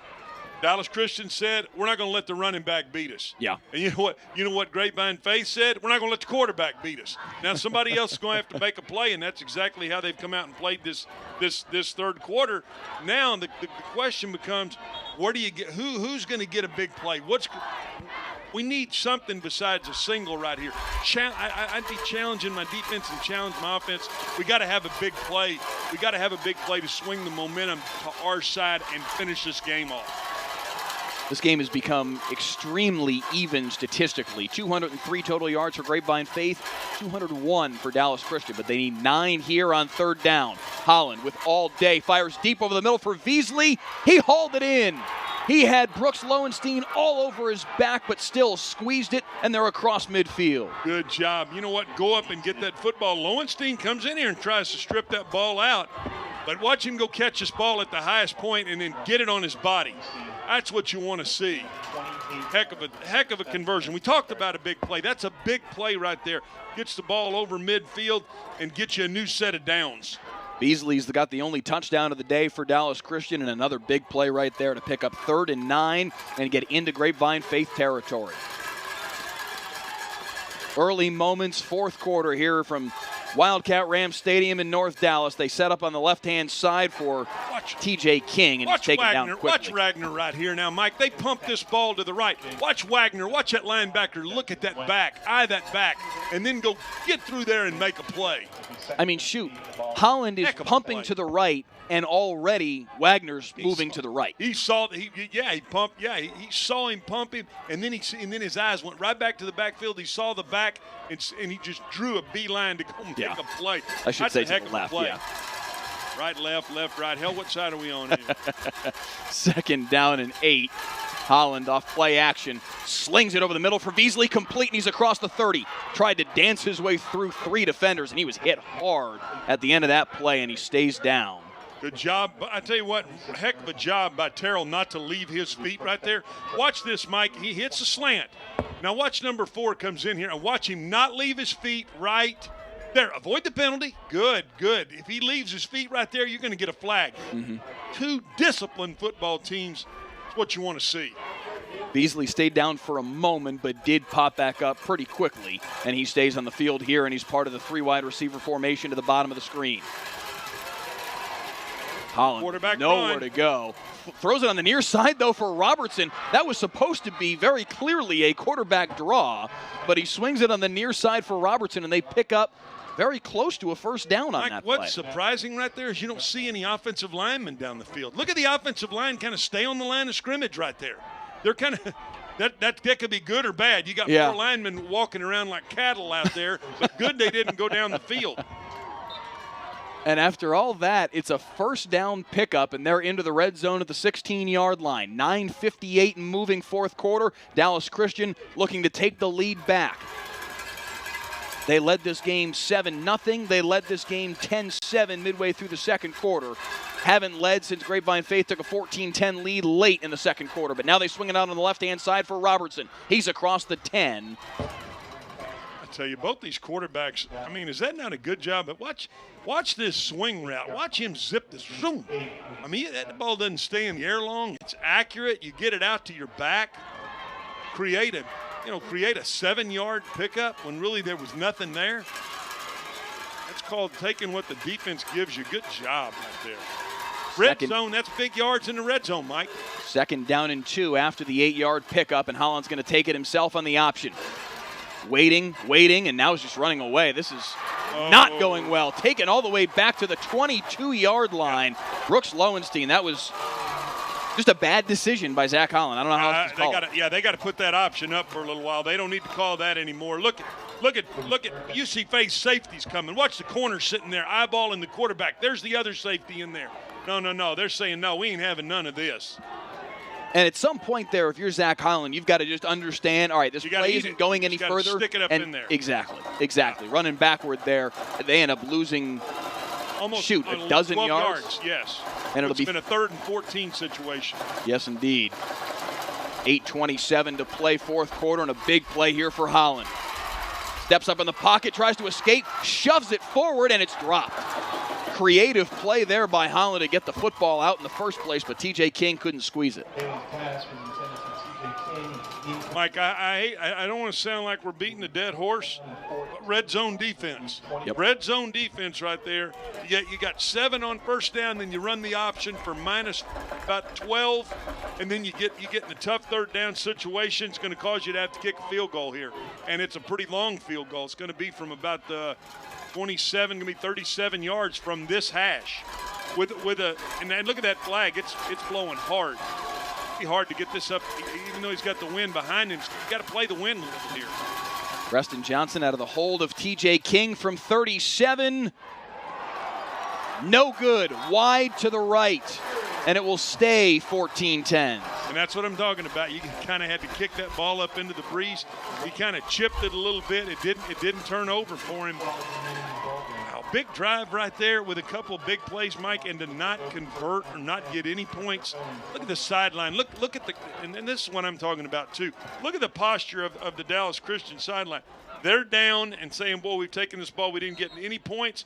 And all of a sudden, you see this side, which is we're on the Grapevine Faith side. Hey, they're picked up. Now you got to challenge your defense. You got to go out and get a stop here and see if you can get the ball back for your offense. Dallas Christian has moved the ball much more effectively than Grapevine Faith has in the 2nd half, but 2 possessions into the red zone have both stalled and no points as a result. Now Deuce Hogan has a man over the middle, complete. Josh Terrell, he's got a lot of room out across the 45-yard line. Hey, not only did he make play at corner, then he set it down in the soft spot in the zone, made a big, about 25-yard pickup right there. Great throw and catch. Watch him sit right in this soft area of the zone. then go make something happen. I'd like to see him get that ball in the other arm away from the bad guys, but that's about the only coaching point I can make right there. It's a heck of a catch and run. And now the clock is starting to become Dallas Christian's enemy. 7:40 and moving fourth quarter. DCS has 2 timeouts remaining. They trail 14-10. And Deuce Hogan and the Grapevine Faith offense have the football. Saunders the single back, and he'll get the handoff. And it's going to be a play action, and they throw it on the near side, incomplete. Oh, and look at the quarterback's dad. Is he not frustrated as he can be? The underneath throw was much more open than the deep throw. Oh, yeah, but both of them are wide open because guess what? They sold out to stop the run right there. That's a great call. In that situation, if I'm coaching the quarterback, set your feet right there and make the throw. Yep. Just set your feet and make the throw. Boy, you could tell he almost lost his cowboy hat for the second time right there. And that big duster jacket flipped up too. 2nd down and 10 after the incompletion. And again, it'll be a single back set for Saunders. Look, Mike, you got 10 guys within 4 yards of the football. Saunders, nowhere to go. They're not going to allow you to run the football. I'm telling you right now, they've got 10 guys within 3 yards of the football, and they're saying, you know what, we're going to get everybody in a gap. We're going to cover this up and come after you. Sets up a 3rd and now 13 situation. Tyler Winfrey in the backfield, the nose tackle, first on the scene.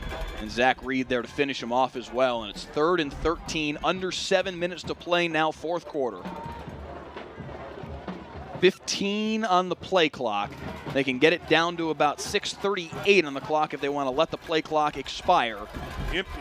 As they snap it on 3rd down and 13 and a 5 wide receiver set for Hogan. They try and set up the screen for Lowenstein.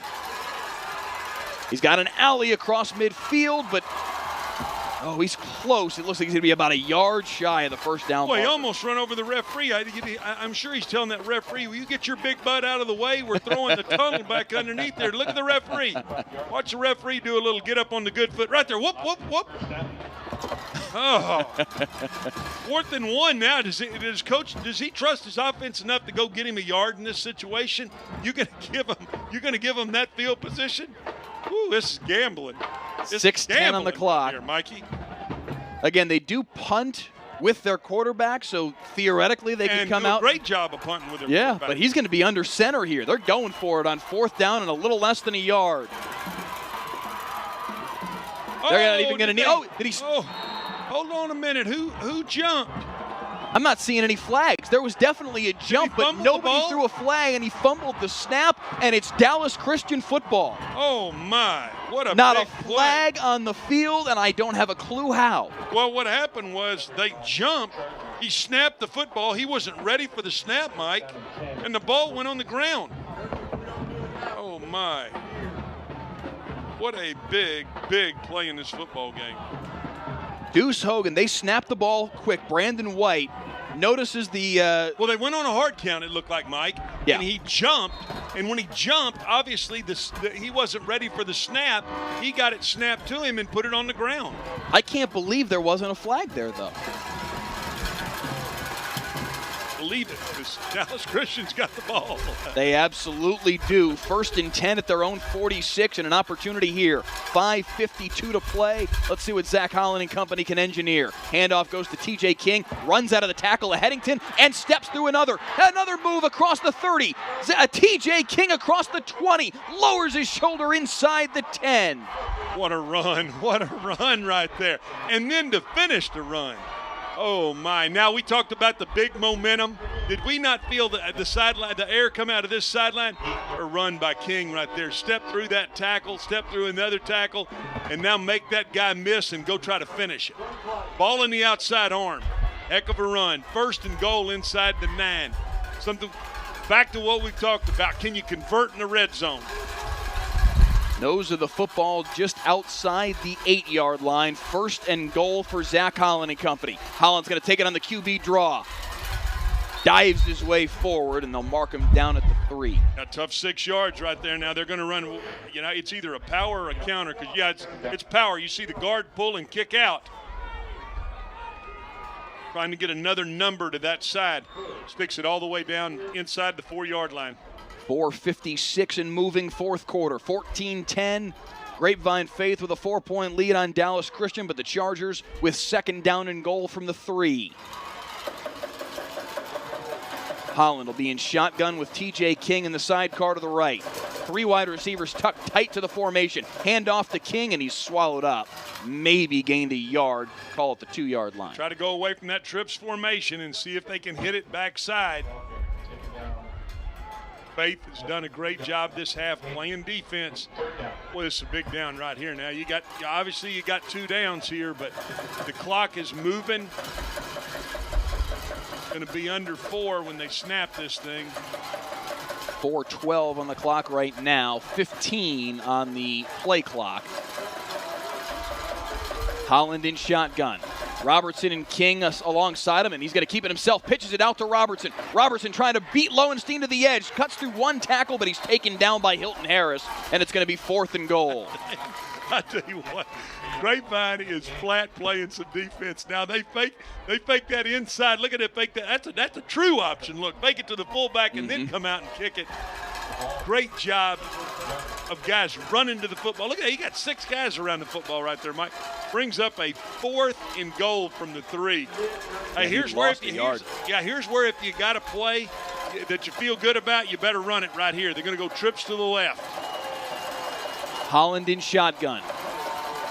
It's King to the left of him and the 3 wide receivers to that side as well. Holland comes back to the near side. Complete touchdown. There Brett it is. Judd takes the lead for Dallas Christian. Yeah, there it is. They fake that option to the left and get the tight end coming back across to the right. Watch the tight end come back across right there after faking the option to the left. Stick it on him and get it in the end zone. Touchdown makes it a 16-14 game, pending the extra point right here. Zach Holland to Brett Judd on 4th and goal from the 3. And if Preston Johnson can put the extra point through here with 3:15 on the clock in the 4th quarter, it'll be a 17-14 game. And he does exactly that. Well, Mike, I tell you what, Deuce Hogan is the one that Netflix is following around. Yes, sir. Got 3:15 to play. Big Division I recruit, commit. Go show what you are right here and see if you can put this football team on your back and go win the game. They are not going to let the running back beat them. They're going to force the quarterback to beat them, and we've seen that this entire half. That's why they haven't scored. Deuce Hogan, a 4-year starter for Grapevine Faith, won a state championship as a freshman. The last 2 years, they've fallen a little bit short. This year, as a senior, Hogan certainly, and this entire Grapevine Faith team, has those state championship aspirations. But right now, they trail 17-14 with 3 minutes and 15 seconds on the clock in the 4th quarter. At all 3 timeouts, there's no reason to get out of your offense, do anything exactly other than what you've done. Yes. You've got plenty of time. Here's where you want to say, you know what, go down the field and see if you can score. Boy, the frustrating thing is that's the only turnover we've had, isn't that correct, Mike? Just that 1 turnover? Yes. I mean, again, turnovers on down. No actual interceptions or fumble recoveries. Yeah. There was the 1 strip, but Dallas Christian got back on top of that football. So the only turnovers that there have been in this football game have been turnover on downs. On a big 4th and 1 situation. 3:15 on the clock. Let's see what Grapevine Faith can do with it. And I'll say this, too. I can guarantee you the Lions fans are hollering that should have been offsides against Dallas Christian. No flag flew, and DCS took advantage of it. And now here comes Deuce Hogan and company from their own 23-yard line. 3:06 to play, and they need to go down and at least get 3. And if I'm coaching that quarterback, you know what? This is right where you want to be. It really is. This is right where you want to be. This position you want to be in. You've worked all 3.5 years of high school to get in this position right here in the playoffs. You know, it's where you want to be. How much better does it get than this?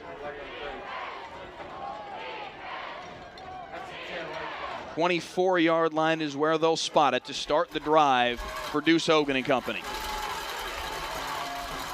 2 tights, 2 backs, back to their same formation. There it is, play action to Saunders. Hogan, deep down the right sideline, incomplete. Tried to throw a comeback to him. Again, Here's where he's got to set his feet and drive that football outside. The comeback is there. Set your feet. Okay, good. A little overstride that caused that ball to go high. Got to drive that ball, and he's got to come back down the stem and get it for you. They are not going to, I'm telling you, Dallas Christian is not going to allow the back to beat them. Trust me when I tell you that.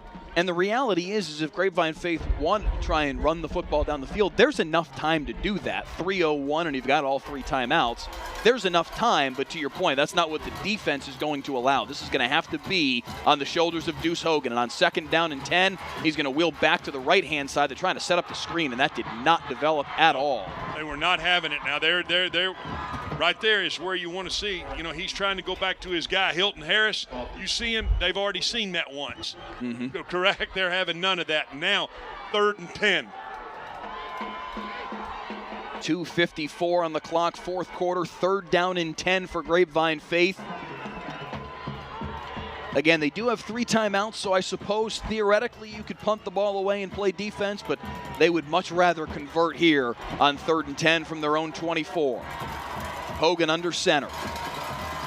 2 tight end formation yet again, but 2 wides to the top of the formation. Hogan back to pass. Fires over the middle, complete to Harris. 1st down and then some. Twist out of bounds at the 40.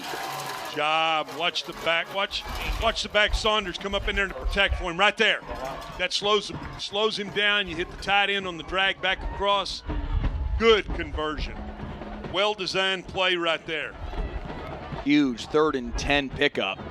Deuce Hogan to Hilton Harris. That has been the best connection so far today in the passing game for Grapevine Faith. That's his binky right there, Mike. That's where he wants to go with the football. 1st and 10, 2:48 to play, 4th quarter. Hogan on the night, 12 for 21, 132 yards and 2 touchdowns. He's going to go to the air again. Looking deep downfield. Has a man behind the defense. Oh. Knocked away at the last moment. It was a bit underthrown. Yeah. And Lex Bookvault had to slow down for it, and that allowed the defense to make a play. Looked like Veasley come chasing it, too. Watch Veasley not give up on it right here. Yes, Doesn't give up on it, gets his hand out right there. Great play. Peyton Veasley's had a heck of a night. He has had a heck of a night. 3rd-year starter on the defensive side of the ball, also a key piece on the offensive side. He had the early touchdown for Dallas Christian to give him that 7-0 lead in the 1st quarter. And he was makes a big play right there. Yeah, he was beat right there, Mike, but you don't give up. If that ball is thrown out far enough, it's a touchdown. It was underthrown, and he had to come back for it. Now Hogan on 2nd down and 10. Throws over the middle, a big hit. Huge hit, and a flag I knew that in. was coming. You could tell that. Now, here's what I'm telling you. When you throw your arm and you throw your shoulder through that, they're going to flag that every time. Here's where you got to pull off. And it's tough as a defensive player because you're going 100 miles an hour. That's going to be a 15-yard penalty, and they may throw him out of the game. Luke Blevins, number 22 for Grapevine Faith, is the one who took the brunt of that blow from TJ King, who has been exceptional all night long. But that play will, at least as you mentioned, cost them 15 yards, and the officials are grouping up and discussing whether or not it will cost him more. It would be a colossal loss for Dallas Christian to have number 7 walk off the field for the night. Rodney Allison, our crew chief this evening, discussing with his entire crew what the outcome will be here. 2:35 on the clock, 4th quarter, 17-14. Dallas Christian with the lead.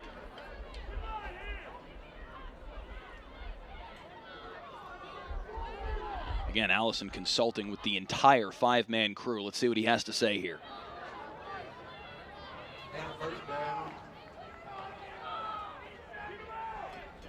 It is indeed a personal foul, targeting.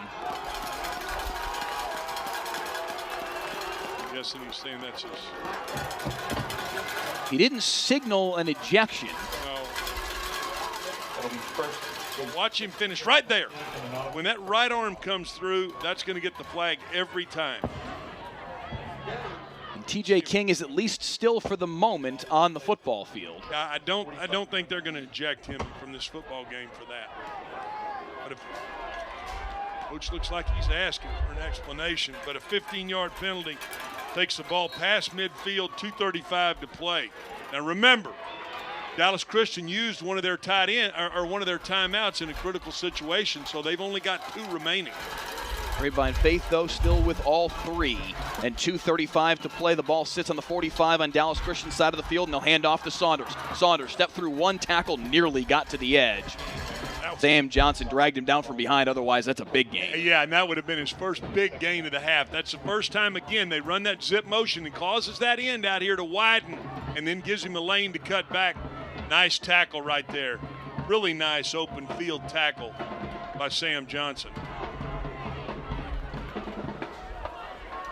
Clock running, Mike's going to be under 2 minutes right here. Hey, now we're talking about a clock issue because it is timing now. 1:59 to play as they snap it, and Hogan back to pass over the middle, complete. He finds Lowenstein over the middle, and they're inside the 20. Good job. Watch him with his eyes right here, Mike. Watch him with his eyes look left and come back to this post. And just fires a dart. Really good job, and that's right where, hey, we talk about that too, playing cover 2. You either got to go high and outside or you got to go in the middle of the field.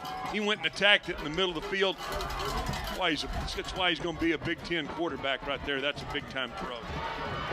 1:33 and moving. For those of you wondering, Luke Blevins did come back on the football field after taking that big hit. Handoff goes to Saunders up the middle, stumbles forward to the 17, give him 5. Yeah, still got 5 yards right there, and now they're going to work this clock. They're either going to score right here and tie the game, score and win the game. They are not giving the football back to Dallas Christian. You can just tell by how they're going about their business here what they're going to do. They have 3 timeouts, so they have all the flexibility in the world to do whatever they want to with the clock. Of course, Dallas Christian does have 2 timeouts if they want to try and use one. Saunders steps through a tackle, still going. Saunders to the end zone. Touchdown, Grapevine Faith. 55 seconds on the clock, and the Lions take the lead. All night they've done a great job of let me stand corrected. The second half, they've done a great job of stopping the run. Right here, he's there, but watch him not finish. And when he doesn't finish, keeps his legs going, gets it into the end zone. That's your will versus their will, and that right there is going to put them up by 4 with 55 seconds to play. That's a heck of a run. On for the extra point, the ever-important extra point, is Davis Anderson, who has been sick all week. He's usually one of their starting corners. He's only kicking today because he's been battling an illness. The extra point is up and through, and it is 21-17. Grapevine Faith with the lead. Mark Saunders, who has had a massive night, a sensational first half, was bottled up for the most part in the second half, but as you mentioned, all that mattered was that one play breaking through and giving his team the lead with under a minute to play. What I thought was interesting watching that replay back, and I wonder if we can cue it up one more time, they had him bottled up, as you mentioned. They had him wrapped up, didn't finish the play, and I noticed that Brett Judd, look at Brett Judd, number 12. He spins around. He didn't even realize that the play was still going. He thought the play was over. Thought he was already taken down. And by the time he spun around and realized that Mark Saunders was still on his feet, it was too late. And I realize we're talking about the back right there. We better give credit to that quarterback. He's the one who took that team down the field. Yes, he did. Made the throws and got him in position to get that touchdown. Yes, he did. Mike, the question is, did they score too soon? 55 seconds left on the clock, 2 timeouts. That's a lot of time in high school football. It certainly is. And here's the thing.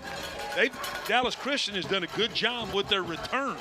Yeah. Here's where you can't let them bring the ball back out to the 40-yard line. You got to try to keep them inside the 30, 35-yard line right here. Don't give up that extra first down, letting them get it almost all the way to midfield, which is about where they've started with it on every kickoff. 55 on the clock. It'll be Davis Anderson to kick it away for Grapevine Faith, and as it's been all night long, TJ King and Parker Robertson back to receive for Dallas Christian. And Chris Hogan's going to talk this over a little bit and make sure that they don't give up something here in the kicking game. Gotta like that. You know what? We've got these 2 timeouts. Let's use them. Let's make sure that we're sound in what we're doing. Let's make sure this kicker, who, oh, by the way, you mentioned been sick all week, kick this ball where we want it kicked. Yeah. And, hey, remember now, he's kicking it into a pretty stiff, white flag still blowing straight, pretty stiff little breeze he's having to kick this thing into. A southerly wind all night long. that frankly factored into why Dallas Christian deferred at the start of this football game to be going in this direction at this point with 55 seconds on the clock, down by 4. They need a touchdown. And a big part of that could potentially be in the kicking game right here. Mikey, I'm not. You corrected me earlier, and I'm gonna correct you. That ain't no daggone southerly wind. That's a north wind, for crying out loud. That's why it's in the 40s. Am I wrong? But I thought it's pointed to the south. No. The wind is blowing from the north to the south. Okay, that's fair. That's fair. All right, I'll give you that. This is why my wife does weather, not me. I do sports. 55 seconds to play. I know numbers and plays, northerly wind, southerly wind. I'm giving you plenty of chance to say, you know what, that's a north breeze. All right, here we go, 55 seconds. Anderson to kick it away. It's a short kick, popped up, and fair catch called for by the up back and then caught by Veasley. Just what we talked about, though. He just kind of punched that ball outside the numbers, inside the 35. They're not going to let him have that extra 12 to 14 yards, which is what they've been getting on almost every kickoff return tonight. 371 of you watching with us right now on Facebook Live. We do appreciate it as we've got 53 seconds to play here in the fourth quarter. And the Dallas Christian offense needs to come up with something in this final minute. If anybody knew what kind of game we were watching, it'd be 30,071. This has been a heck of a football game. Here comes Zach Holland in the offense. He and TJ King have been very good tonight, but they need to do more in this final minute of the football game. 53 on the ticker, 2 timeouts for Dallas Christian. It looks like the officials may be trying to reset the clock to 55 because it was a fair catch that was called for and made. The officials trying to signal to the booth, and it looks like they're saying 55 seconds is what the clock should read. That was what it was prior to the kickoff, and they do indeed reset it. So 55 seconds is what Dallas Christian will have to work with. It'll be interesting to see whether or not those 2 seconds come up and end up being important here in this final stretch. But from their own 31-yard line, here's Zach Holland and the Dallas Christian offense. They need a touchdown to win and move on to the state semifinals. Holland all day in the pocket. Throws on the left-hand side for TJ King, who's hit hard, and it's intercepted. Hilton Harris picks it up off the bounce, and he's going to go to the house. Grapevine Faith with the exclamation point. Wow, what a play. Hey, that's why, Mike, you only rush 3, because you're dropping 8, and you got 8 guys to rally to the football. Great job by that corner to go make the tackle. Hey, watch the corner right here come and make this tackle. And when he does, the ball spits up in the air right there. Ball spits up in the air. Is that Terrell? That's Hilton Harris. Hilton Harris made the interception. I believe. But is that Josh Terrell? Yes, it was. Was he the one? Yes, it was. Yep. Is that the one I said was a horse jockey? That little son of a gun is tough now. Makes a play on a deep ball and then makes a play right there to basically seal the win for his football team. Hilton Harris with a pick 6 for the 2nd consecutive week. And Grapevine Faith will move on to the 2nd round of the playoffs. What a finish to this football game. Wow, what a play. What a play. Both turnovers lead to touchdowns, Mike. The score is Lions 28. A turnover on downs leads to a touchdown for Dallas Christian to take the lead with 3:15 to play. And then an interception right there from Grapevine Faith after they had already scored to take the lead thanks to Mark Saunders on the touchdown run. Hilton Harris puts an exclamation point on it. And the Lions will move on to the state semifinals in TAPS Division II. Unless somehow Dallas Christian is able to come up with a miracle in these final 42 seconds. At this point, I don't think there's enough time now. Yeah. I'll say this. Again, you got to get that same kickoff because we have seen Dallas Christian does a nice job of returning kicks. And I'm sure that's what Coach is talking to him about right now. Make sure you pop this ball up. Make sure we get this kick back inside their 40-yard line, and we'll live to fight another day with that. 28-17 the tally right now, but that does not tell the story of how close and competitive this football game has been all night long until that moment this game was never more than a one-touchdown game. It was 7-0 Dallas Christian in the early going. Grapevine Faith found the answer midway through the second quarter to tie the game at 7. And then from that point, the gap was never more than 4.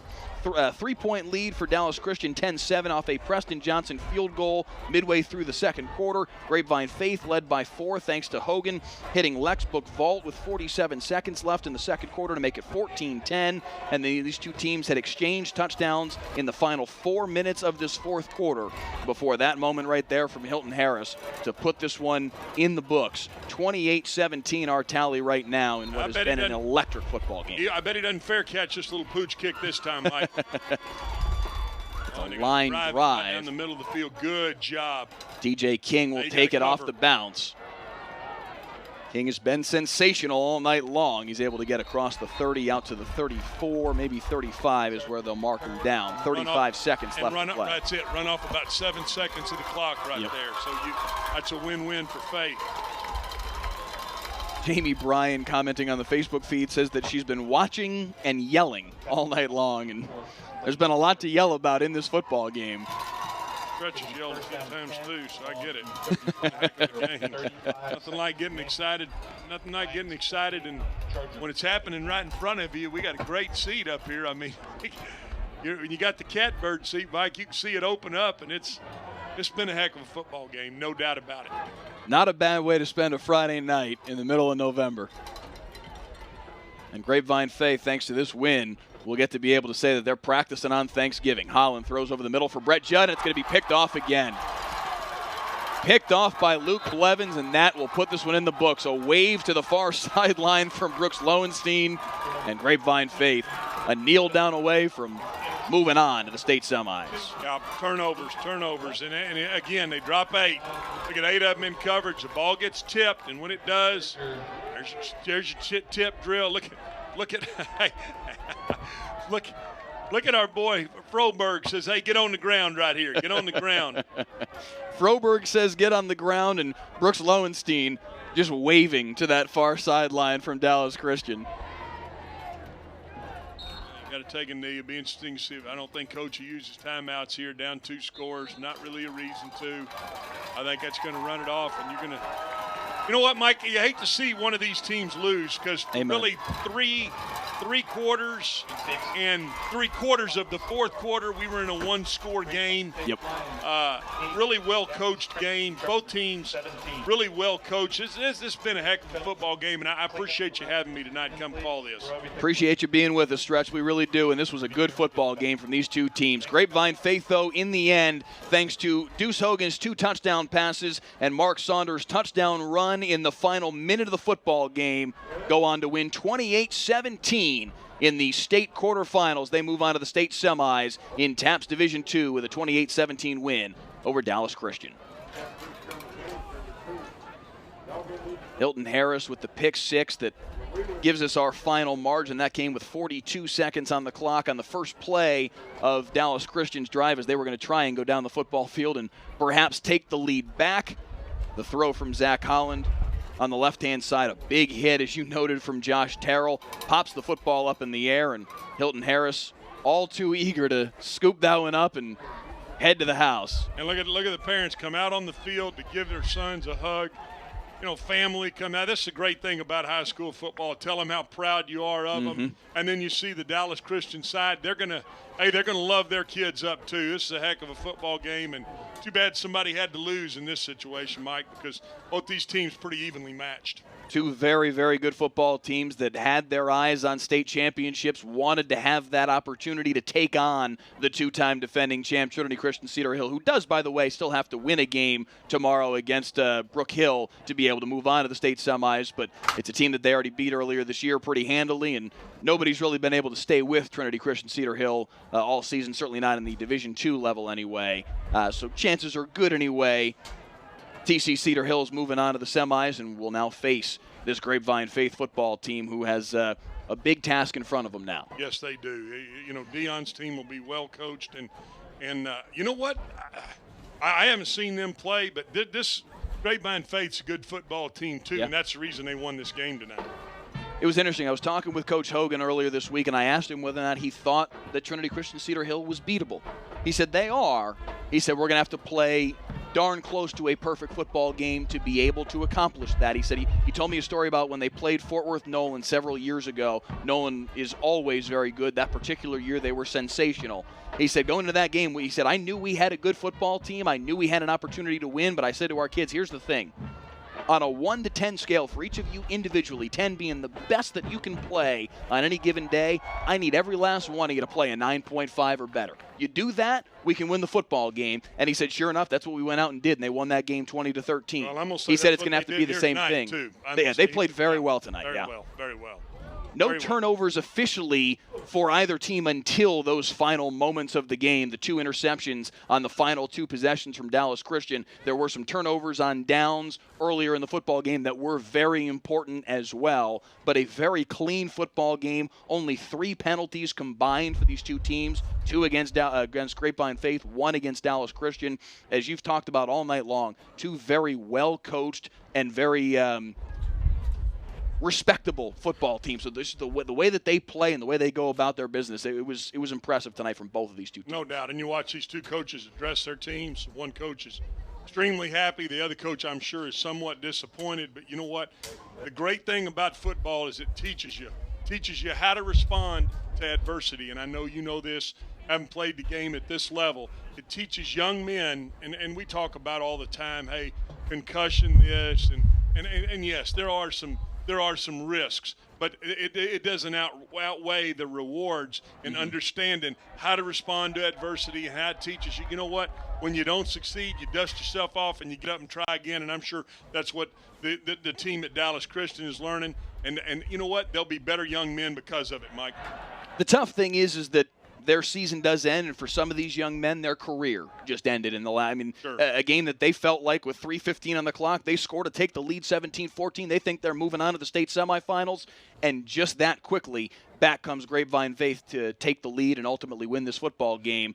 It's amazing how quickly your career can end for a lot of these seniors. Responding to adversity. That's what football teaches. How to respond to adversity. Yep. 148 through the air for Deuce Hogan and 2 touchdowns. Mark Saunders with 127 yards on the ground and the lead-taking score in the final minute. Meanwhile, for Dallas Christian, Zach Holland with 147 passing yards and 2 touchdowns did have those 2 interceptions late in the football game as they were scrambling, trying to come back. TJ King, 9 carries for 100 yards. He didn't get the ball a ton on the offensive side of the ball, but when he did, he was electric. Zach Holland with 9 carries for 42 yards as well. 2 good football teams that did a lot of good things tonight, but ultimately Grapevine Faith, the one who comes out on top. Your final thoughts from what we saw tonight? Well, just a heck of a football game. We've said it 3 or 4 times. Well-coached teams, well played. I thought it was well officiated, Mike. You know what? The officials did a good job. They didn't take the game over. They let these young men play and let it be decided on the field. And ultimately, Grapevine Faith is moving on. And, hey, you know what? They deserve to move on. They won the football game, and the quarterback stepped up and made big plays at the end. I mean, other than the fact that it's a heck of a football game, I'm not sure what else you say right here. Again, thanks for having me on, and appreciate being a part of the broadcast and appreciate all you do. Thank you for being on with us, Stretch. We appreciate it. You saw a big hug there from Deuce Hogan and his father, Chris Hogan. And with that, this one is in the books. 28-17, the final score as Grapevine Faith moves on to the state semifinals, knocking off Dallas Christian, who ends their season at 10-2.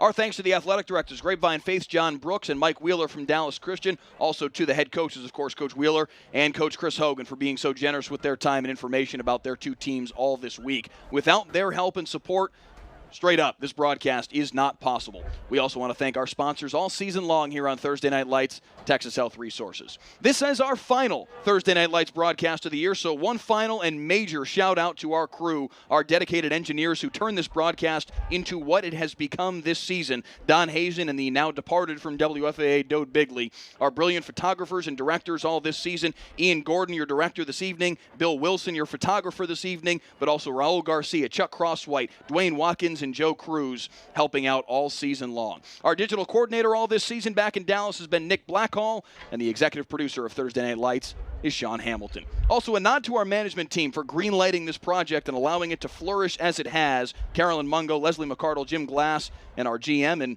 one-time color commentator this season, Brad Ramsey. For Glenn Stretch Smith here with me in the booth, I'm Mike Leslie. Thanks so much for watching tonight. Your final score one last time, 28-17. Grapevine Faith with the win. They move to 10-1 and advance to the state semifinals in TAPS Division II.